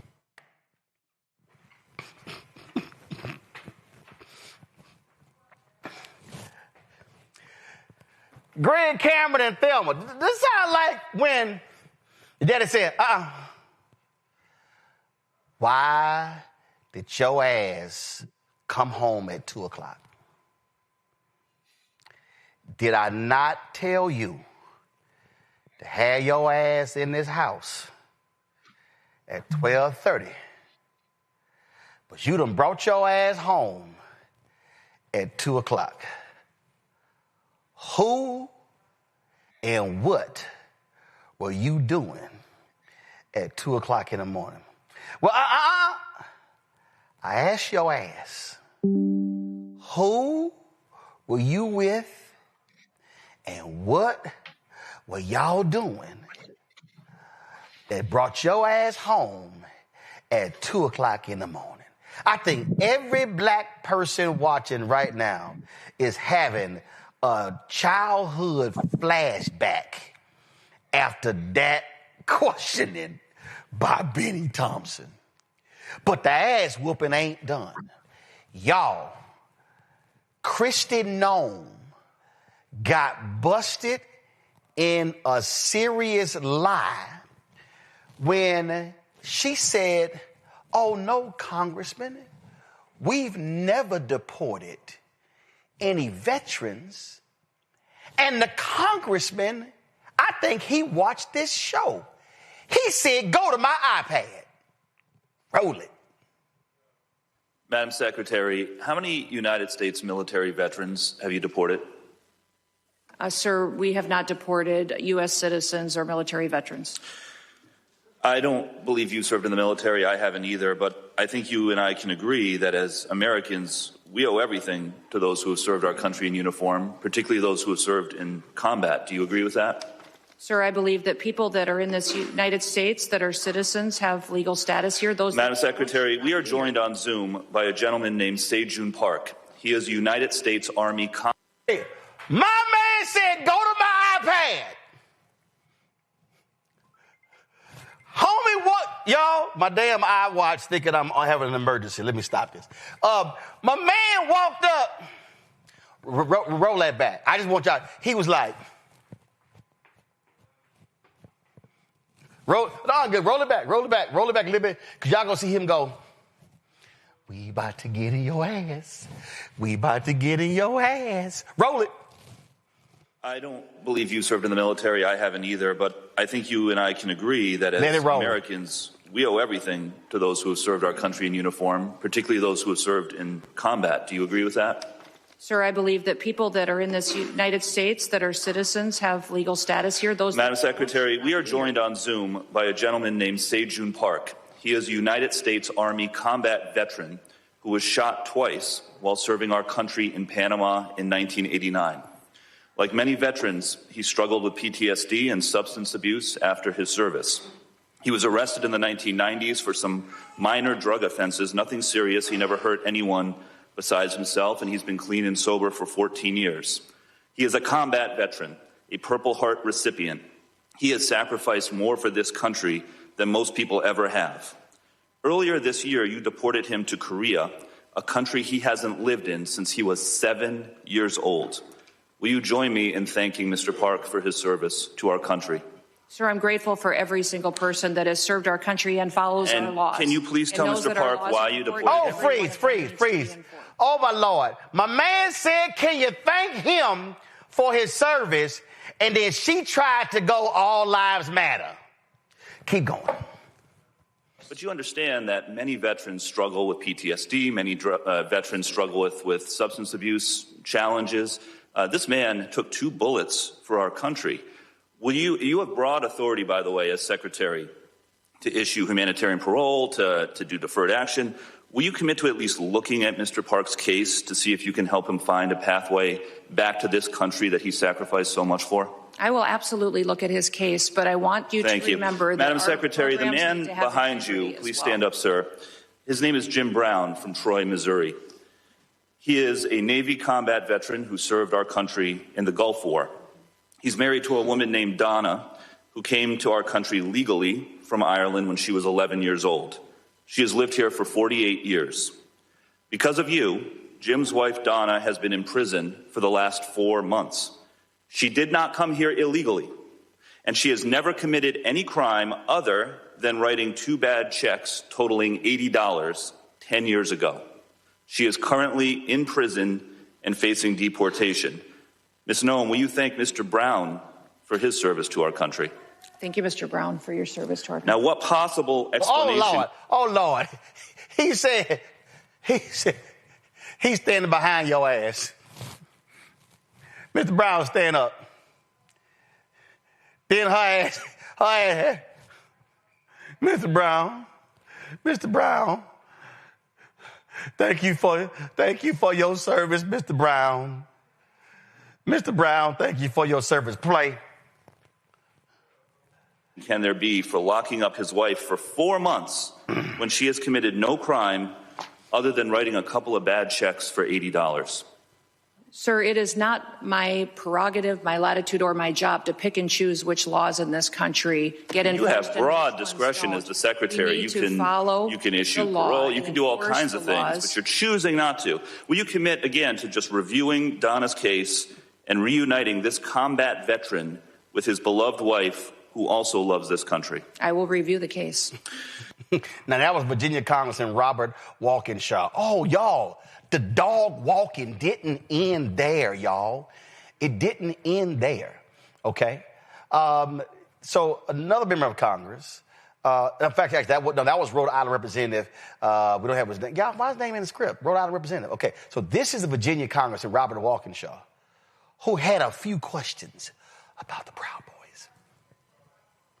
Mr. Glasheen, We're going to put Rhode Island Congressman, put the name.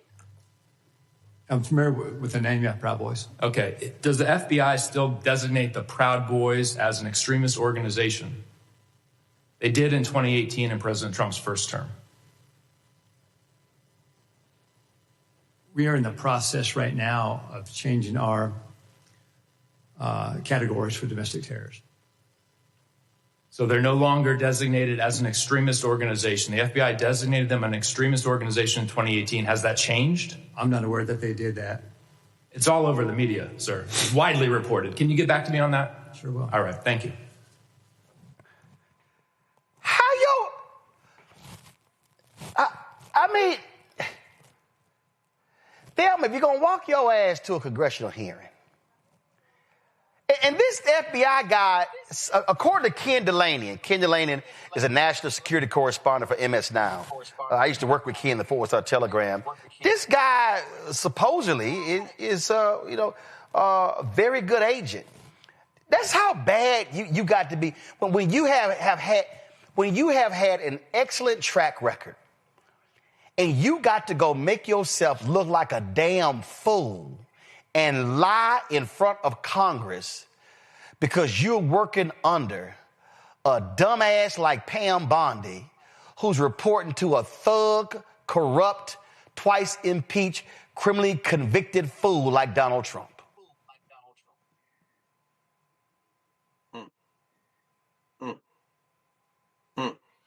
That's for you, Thelma. That's for you, Thelma. Listen, I have no words, but I am so proud that they walk their ass like the dogs that they portray. Because one, you want to put a organization that educates and show up to make sure people's rights are protected and voices can be heard, but you don't want to acknowledge the fucking Proud Boys as if they are not part of the reason that we had January 6th. Majority of them got convicted. So are we going to not use our common sense or act like the president, who we don't know if he coming? Find out what's up, because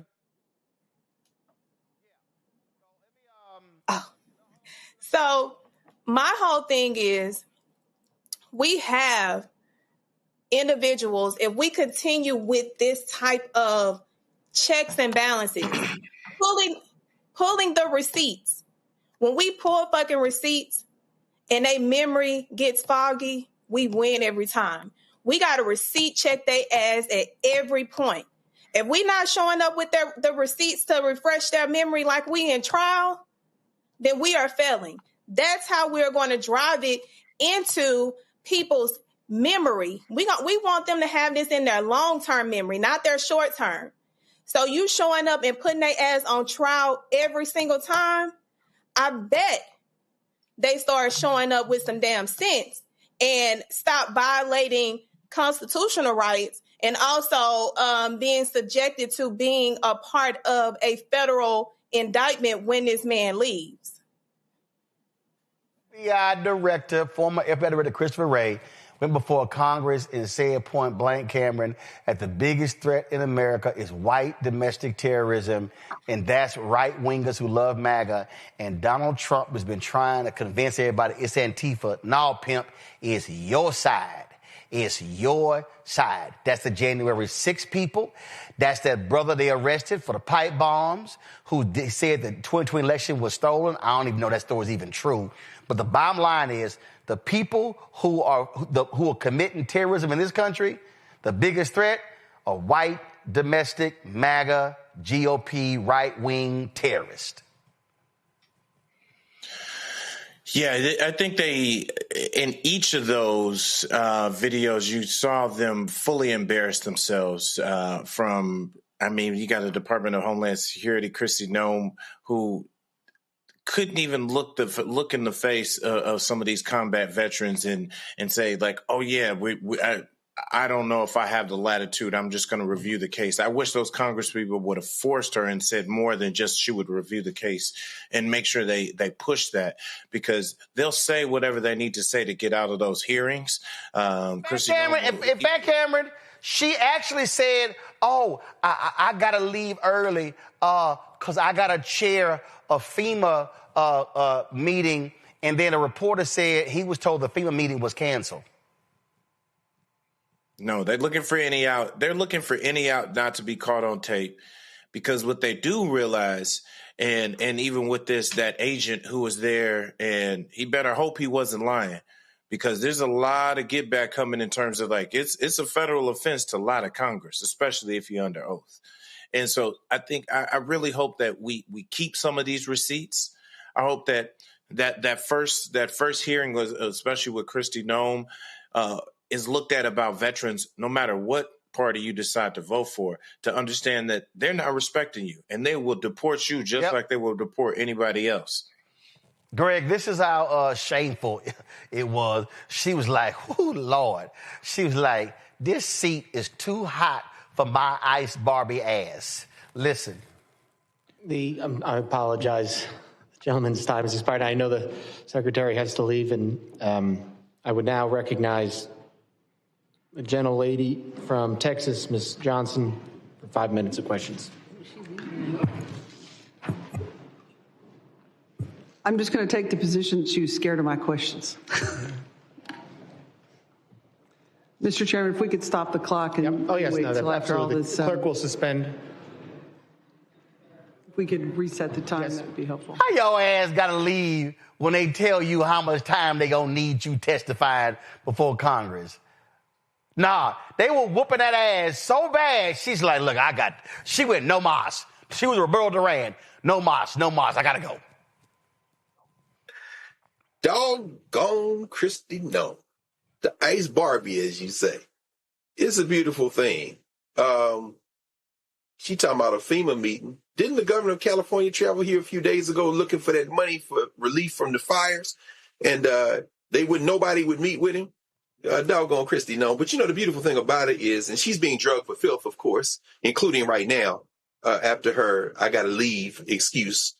But in addition to that, it's a couple of interesting things. The right wing, I shouldn't say right wing. Let me not say that. Let me say it more accurately. The white nationalist press is dragging her for filth, floating the idea that she's about to be replaced. And so it made Salon.com yesterday or the day before, whenever. And of course, the White House denied it, which means she's probably on thin ice. We not because, she's cosplayed so much. And one thing about Bozo, his mind is gone. He's clearly deteriorated in so many ways, physically, intellectually, mentally. And one thing about it, though, that he maintains a laser focus on is appearances. And so he will recast that role very quickly. Now, to the point you raised, Brother Cameron, he's absolutely right. You better not have lied to Congress, Mr.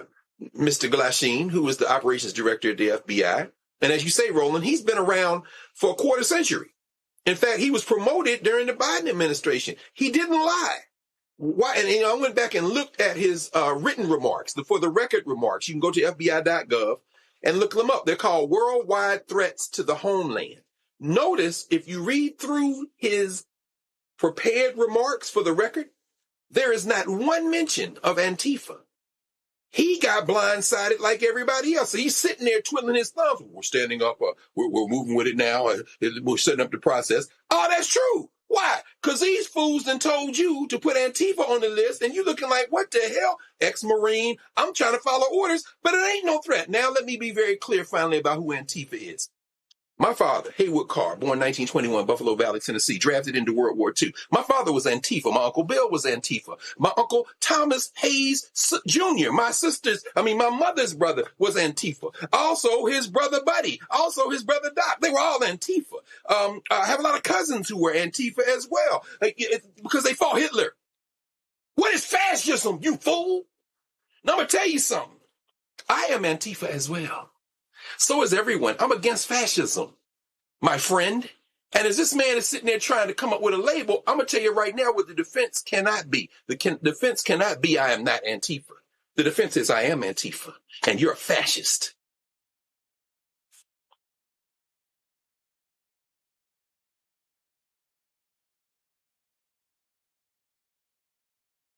Y'all, these folk gonna learn, and the only way you make them learn is if you vote them out of office. That's what we gotta do every single day. All right, y'all, going to a break. We come back. Time for our Shop Black Star Network Marketplace. You're watching Roland Martin Unfiltered right here on the Black Star Network.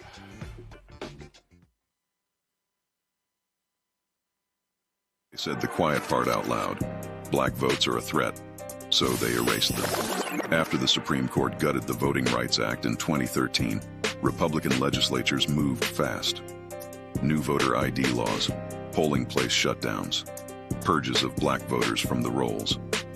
Trump's Justice Department didn't stop it. They joined in. In 2018, his DOJ backed Ohio's voter purge system, a scheme that disproportionately erased black voters. Their goal, erase black votes and political power. Yeah, that happened. These are the kinds of stories that we cover every day on Roland Martin Unfiltered. Subscribe on YouTube and download the Black Star Network app. Support fact-based independent journalism that centers African Americans and the issues that matter to our community.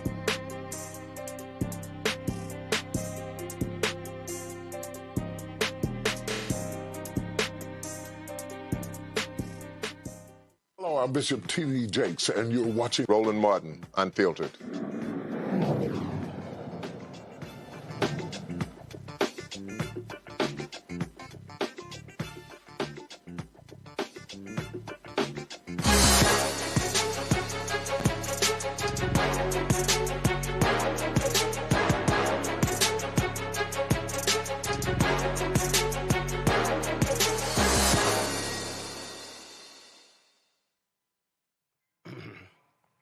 All right, folks, Christmas season is here, and different kind of gifts you can get. Now, finding the right skincare products can be a challenging task for many people. Dr. Susan Evans has developed a skincare line specifically designed for black people and other people of color. Now, see, Doc, we put black in there. We don't say people of color. Health and beauty expert and the creator of Dr. Susan Skincare. She joins us now from Beverly Hills, California. Doc, glad to have you here. Okay, so what makes this so different or unique and specific to folks with melanin? First of all, thank you for having me. I'm a huge fan of the show and you, so I'm glad to be here. So what makes this different, this line different? Well, I've been practicing in Beverly Hills for about 20 years. I'm black myself. I have like a lot of black celebrity patients.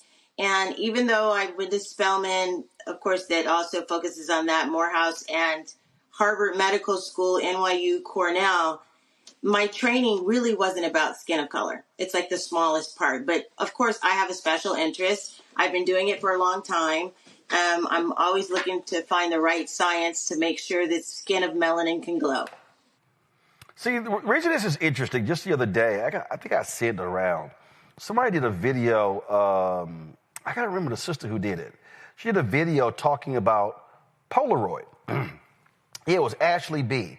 And she talked about the Shirley card and how Polaroid, what they did was Kodak, they developed film based upon a white woman. And she was like, one of the reasons a lot of our, grandparents and others, they always look dark in the photos because it was never developed. And so the reality is, when we talk about a lot of stuff in our society, let's just be frank. So many products have been designed for white people. Absolutely. Yes. I mean, when it comes to internal organs and the heart, the lungs, it's pretty much the same. It's depending on whatever your race is, it doesn't matter. But when it comes to skin and hair, it's a little different. And so I've taken that extra effort and time and research to find the science that makes the difference so that we don't have to worry about scarring and, certain procedures that were okay for light skin that doesn't work for our skin. I've been doing this for a long time and done the homework so that you know how to get the things that will make the difference for your skin. All right, then. So let's walk through here. So we've got, let's see, what's this right here? We've got Natural Advanced Anti-Wrinkle Neck Face Decollet Cream. Oh, yes. So you know what, Roland, maybe I could make this more interesting to you, which first of all, I admire you going for it as a man, but if I could talk about what might be good for you. Go ahead. Okay. I happen to know a little bit about your history because I think you like to golf. Hell yeah. Yeah, you do. And you wear a cap out there. And I'm not sure if you're wearing sunscreen or not. Yep, I do. I do. This is specifically made for the neck. Okay. It's really packed with peptides. It has hyaluronic acid in it. It has what you need to make the skin on the neck that's different from the rest of the skin soft, smoother, younger. And the neck is one of those things that you kind of forget about. Even if someone's putting sunscreen on, a lot of times they just put it on their face. Yes. Now, normally when I play, I spray here, I spray face here, ears, back of the head as well, and then of course arms and legs. And that's good. First of all, good job doing that. Oh no, I got 10 golf bags. I got sunscreen in every single golf bag. I'm so proud. Some people think that black people don't need sunscreen. Oh hell no, we do. Yeah, and then when we have uneven skin tone, what it does, some people think they can go out and even out their uneven skin tone by the sun, but that's not true because the sun goes to the dark thing and makes the dark thing darker first. So I get that. I get that up here. So what happens, you're right, when I wear a cap, now you really can't see it now because it's been cold as hell here and I ain't been out there. But normally what happens in the summer months, you can literally see it'll be a line right here because I'm wearing the cap. And so it'll be dark here. Oh my it'll God. be lighter up here. Because you're protected other places and this is the area that's getting the dark. So if you don't wear sunscreen anywhere else, I'd like you to wear it. Make sure to wear it on the dark streak area because that's how you can at least even out some of your skin. And so this is for the neck because I got to tell you, Regina Hall, she wants me to tell everybody she's my patient and she wants everybody's neck to look young. She's on the red carpet. She's on the red carpet. I'm constantly looking up the best peptides, hyaluronic acid, whatever it is to keep her neck young. I made this one with her in mind. It's great for the neck. It plumps it up. It also lightens it up, makes it softer, and keeps it looking younger. All right, next time I see her, I'm going to be like, Regina, ooh, look at your neck. All right, let's... don't you do that to her. Please don't do that to her. Well, I'm going to say, look at your neck. Oh, it looks great. Good. Come on. I ain't going to... She'll love that. Doc, really? I ain't going to sit here and say, oh, my God, Regina, your neck look horrible. No. All right, tell us about pure vitamin C and ferulic serum. What is this for? Okay, so this is the pure vitamin C and ferulic acid here. This is a serum. You put this on in the morning before you put on your sunscreen. It makes your sunscreen work so much better. It also brightens up dark spots. It's also made with some hyaluronic acid in there to moisturize. So you saying those of us who are from Texas and we used to have mosquitoes, then of course when you scratch them, it ends up having these dark spots on your legs. So we can. Okay, because that's a real thing. So if we have mosquitoes and we scratch that area, especially what you're going to do sometimes even in your sleep, you have inflammation, and the way our skin responds to inflammation is to migrate a dark spot there. And it can stay around for a really long time. It doesn't go away on its own. So this vitamin C is really good for lightening it up, in addition to using the sunscreen, which also helps keep the sun from making that dark spot darker. It also moisturizes his hyaluronic acid and it gives you a beautiful glow. It's a wonderful formulation of vitamin C. It doesn't irritate. And I have a special delivery system that makes you be able to tolerate it. All right, so if we have those spots, how many times should we apply this per day? You should apply that just once a day in the morning and underneath your sunscreen. It's a serum and underneath your moisturizer. Like if you were to use both of these, you'd start with the serum and then follow with the moisturizer. All right, pure retinol. Okay. What's this? Pure retinol serum. So this is a really big deal. I'm going to just take a moment for retinol, anything. In dermatology to date, there's nothing more than retinoic acid, a form of vitamin A, as far as plumping the skin, getting rid of fine wrinkles, lightening up dark spots. The problem with it does irritate the skin. Sometimes it makes you peel, but this is a special polypore delivery system. So you can put this on, you can brighten up your skin, tighten up your skin, and not have to worry about the unpleasant side effects. Okay, now when you say, now you know we're black people, when you say brighten up your skin, what does that mean? I'm really talking about, we naturally have hyperpigmentation. It could be the smallest thing, a scratch. It could be, like you said, a mosquito bite going out in the sun. We're going to get a dark mark because of it. So this will actually kind of keep it under control, keep the melanin from, being hyperpigmented, which is not the normal color, and even out your skin tone. When I say brighten it up, I more so mean even it out. Okay. All right.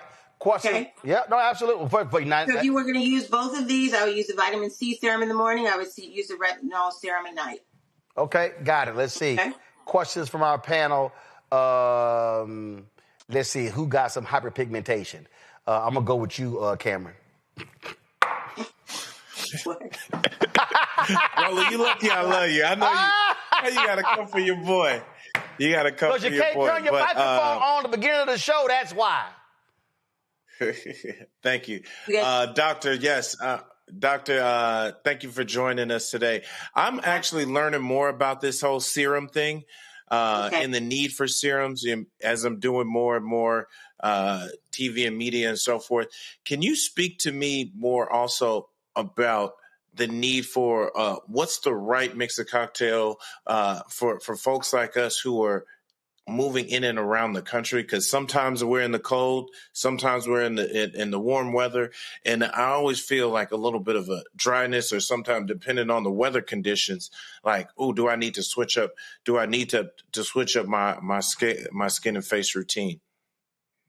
Okay, so definitely you do need to switch it up a little bit, because certain times of year there's more moisture in the air, and if you're on the East Coast and it's really cold, then you need to have a thicker moisturizer. But something that works really well for me, and it's not in this immediate line, but when you are like bathing and showering, and you get out of the shower, and you should apply like an oil, like while your skin is still damp, and then towel dry. I know it sounds strange, but I recommend this for a lot of my patients that have eczema. They have a lot of kids. They don't have a chance to lotion them down all the time.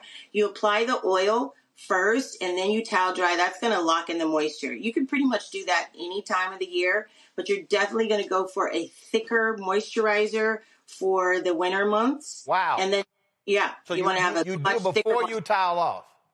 Before you towel dry. Okay. I know it sounds strange, but you try it and you'll be like, wow, my skin is moisture. You can still lotion afterwards, but it's going to act as a sealant and just lock in that moisture so you don't get this dryness. And then you follow it with the moisturizer after that, and you'll see that your skin is much more moist and more smooth and not ashy. Oh, hell no. We can't do ash. We can't have ashy. Oh, hell no. We cannot do ash. I keep a bottle of lotion in my backpack at all times. Good. I don't tolerate ash. Can't do it. Yeah. Thelma, Lawyer Bay, go. My question, because I am an advocate for self-care, especially getting facials. How often do you recommend facials, especially when temperatures change? I know the cell turnover plays a big part in the hyperpigmentation, but how often should we be getting facials? Well, it kind of depends on your skin type. If you have more mature skin, dry skin, and you kind of need a little extra sometimes. So the main things that you need for your skin is exfoliation. You need to be using a form of vitamin C. You also need to moisturize your skin, especially. So oftentimes when you get these facials, they focus on those things. And sometimes when the skin gets so dry, believe it or not, if you don't have like a hyaluronic acid or like a glycolic acid or something kind of a peel first, your moisturizer doesn't penetrate. So oftentimes when you go get a facial, you get a light peel. I would say you definitely want to do it at least 5 times a year, something like that. If you are having a little bit more problems with your skin, or if you're having acne or something else, you may want to get it more often. But that's really all you need. If you have a good skincare regimen at home, quite frankly, it's not as necessary. Greg. Thank you, Roland, and thank you, Dr. Susan. I'm asking this out of ignorance. Many years ago, I had a student who's now a colleague, Yaba Blay, Dr. Yaba Blay, who wrote a dissertation, and the title was Yellow Fever. She was looking at skin bleaching in Africa, in the United States, among African people generally, the Caribbean. And I guess I got a couple of questions, because I was looking at your 3-step accelerated brightening and smoothing kit. And I'm thinking, wow, this is very interesting. And Roland asked you about brightening. I wanted a couple of things. We all remember, I'm old enough to remember the Ambi products and the skin lightening. And as Yaba looked at it, it's like, this is really like skin bleaching cream. And I know that's not what this is. How is this different than previous generations? It sounds like it's much more scientific. You've developed something. And then how do you distinguish these regimen from the old school, when people used to slather you down with cocoa butter and all that kind of stuff, or tell you go get vitamin E? Or are they related? Is there some overlap? Listen, there's nothing wrong with slathering down cocoa butter for moisturizer. I mean, that's a good thing. You know, people use Vaseline. My grandmother used to use that. I mean, those things aren't bad.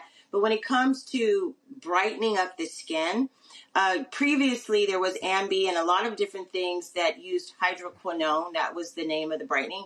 And if you use it for too long and in too high concentrations, you can get like a permanent form of hyperpigmentation or dark spots. So it defeats the purpose. So it's pretty much been pulled, I think, over the last 10 years. You're not going to find those things having hydroquinone in there anymore.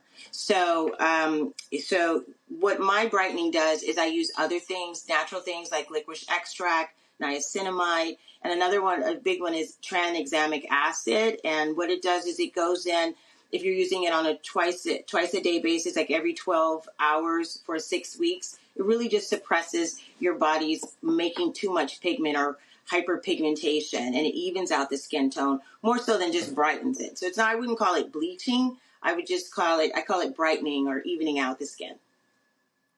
All right, then. So, folks, we've got the anti-wrinkle neck face cream here. We've got the pure vitamin C and ferulic serum. And then we've got the pure retinol serum as well. All right, products are available. Go to shopblackstarnetwork.com. Go to the White House. You'll see the products there from Dr. Susan. They're on the website. All these black-owned products. We support these black-owned businesses. When you buy these products, you also support Roland Martin Unfiltered, the Black Star Network. And so we really want y'all to do that. Again, listen, y'all going to be buying Christmas gifts. Y'all know it. So if y'all going to do it, buy black, support black-owned businesses, recirculate that money in our community. Go to shopblackstarnetwork.com. Dr. Susan, I appreciate it. Thanks a lot. Thank you. Thank you so much for having me. All right. We appreciate it. Keep up that sunscreen when you're playing golf. Oh, that's always going to happen. That's always going to happen. I appreciate it. Thanks a lot. Okay. All right, folks. Let me thank Cameron, Thelma, Lawyer Bay, Greg for being on today's show, being on the panel. Thank you so very much, folks. I certainly appreciate it. I'm going to go to a quick break. When I come back, headlines with Brittany Noble. We'll be right back on the Black Star Network.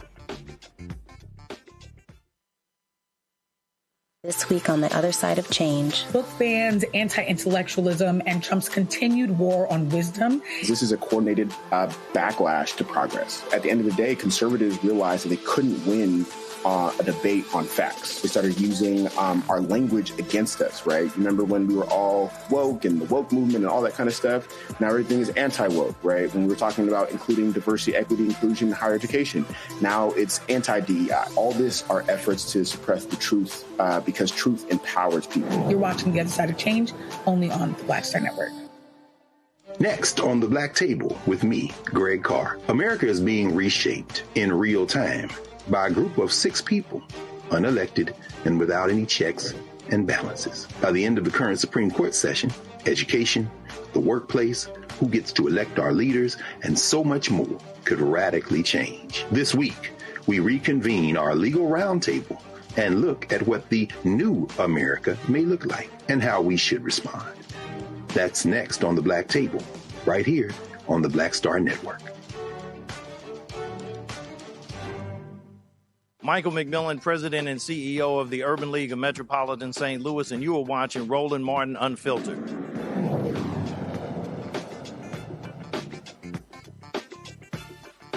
Is Black Star Network anchor Brittany Noble.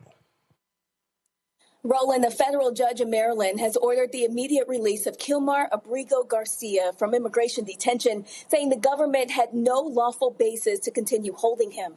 The judge ruled the immigration officials improperly detained Abrigo Garcia after he was wrongly deported to El Salvador earlier this year, despite a previous court finding that he faced danger if returned there.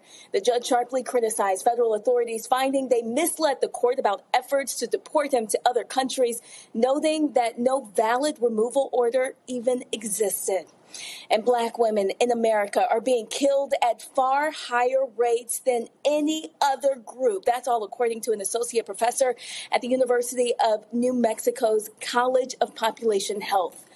Tamika Gilliam says in 2020, black women were murdered at a rate of 11.6 per 100,000 people, compared to just 3 per 100,000 for white women. The gap is even more staggering in states like Wisconsin, where black women were 20 times more likely to be killed than white women. Researchers also found that 90% of black women were murdered knew their killer, and the risk is even higher for women who are pregnant or recently gave birth, underscoring what experts call a growing public health crisis. Well, the Trump administration has scrapped plans to mint quarters honoring abolitionists, women's suffrage leaders, and civil rights figures. The U.S. Mint unveiled its final 2026 designs, and instead of Frederick Douglass, a suffrage marcher, or Ruby Bridges desegregating a Louisiana school, the new quarters will feature Presidents George Washington, Thomas Jefferson, Abraham Lincoln, and James Madison, along with the imagery of pilgrims arriving in America. Well, Treasury officials say the shift aligns with what they call America's defining ideals of liberty and tell the story of a nation's journey toward a move of a perfect union. The decision comes as the administration considers an even more controversial move, a $1 coin featuring Donald the Con Trump. Well, a new Pew Research Center study, the group's first to examine teens' everyday use of AI chatbots, finds that nearly 70% of American teenagers have used a chatbot at least once. And among daily users, 16% say they interact with AI several times a day or almost constantly. While chatbots are often promoted as tools to help with schoolwork, researchers say many teens are also turning to them for companionship and even romantic interaction. That shift is raising concerns about how heavy AI use may affect social development and emotional maturity. ChatGPT is by far the most widely used chatbot among teens, followed by Google's Gemini, Meta AI, and Microsoft's Copilot. Well, Grammy-winning artist Sean Paul is using his platform to shine a global spotlight on Jamaica's recovery after Hurricane Melissa, the massive Category 5 storm that devastated the island. Well, the hurricane damaged or destroyed more than 116,000 buildings, displaced up to 25,000 people, wiped out tens of thousands of farms, and triggered widespread power outages. In a heartfelt message from his home in Kingston, Paul announced that through the Sean Paul Foundation, he's partnering with Food for the Poor Jamaica to get relief directly to impacted families. He also pledged to match every donation up to $50,000. To donate, visit foodforthepeoplepoorja.org/Sean Paul Foundation. We'll have more after the break. Stay with us. You're watching Roland Martin Unfiltered. That is it for us. I certainly appreciate it. Thank you very much for watching. If you want to support the work that we do, join our Bring the Funk fan club. You want to contribute, go to, use the Cash App. If you want to contribute via Cash App, use the Stripe QR code. You see it right here, bottom left-hand corner. PayPal, R. Martin Unfiltered. Venmo, RM Unfiltered. Zelle, Roland at RolandSMartin.com. Roland at RolandMartinUnfiltered.com. Checks and money order. Make it payable to Roland Martin Unfiltered, P.O. Box 57196, Washington, D.C. 20037 7-0196. Download the Black Star Network app, Apple phone, Android phone, Apple TV, Android TV TV, Roku, Amazon Fire TV, Xbox One, Samsung Smart TV. If you want to get our Black Star Network, Roland Martin and the swag, go to shopblackstarnetwork.com. T-shirts, hoodies, wall art, mugs, you name it, we got it. Also, if you want to support the black products that folks like Dr. Susan and her skincare products right here, got them in my hand. We just had a conversation with her right here. And then, of course, all these products to my left right here, all black-owned products that we have at shopblackstarnetwork.com. Again, go to shopblackstarnetwork.com to shop our marketplace. When you support these companies and buy their products, you're also supporting this show and network. And fan base, folks, don't forget, download the app Fan Base. They've raised $14.6 million. Hey, time is running out. That's right, time is running out. The crowdfunding raise ends on the 18th, just 7 days away. They raised $14.6 million, $2.4 million left to hit the goal. Get more information at starengine.com/fanbase. Because of the breaking news, I couldn't get to the Somali story. I'll talk about that tomorrow. Lots more to break down. Don't forget, share the show, share our segments, share with folks, please, so they can watch the show. Because, again, ain't nobody doing the way we're doing it, and we're here every single day bringing you the news and information that matters to our people, and that's critically important. I'm going to see y'all tomorrow, right here. Roland Martin Unfiltered on the Black Star Network. How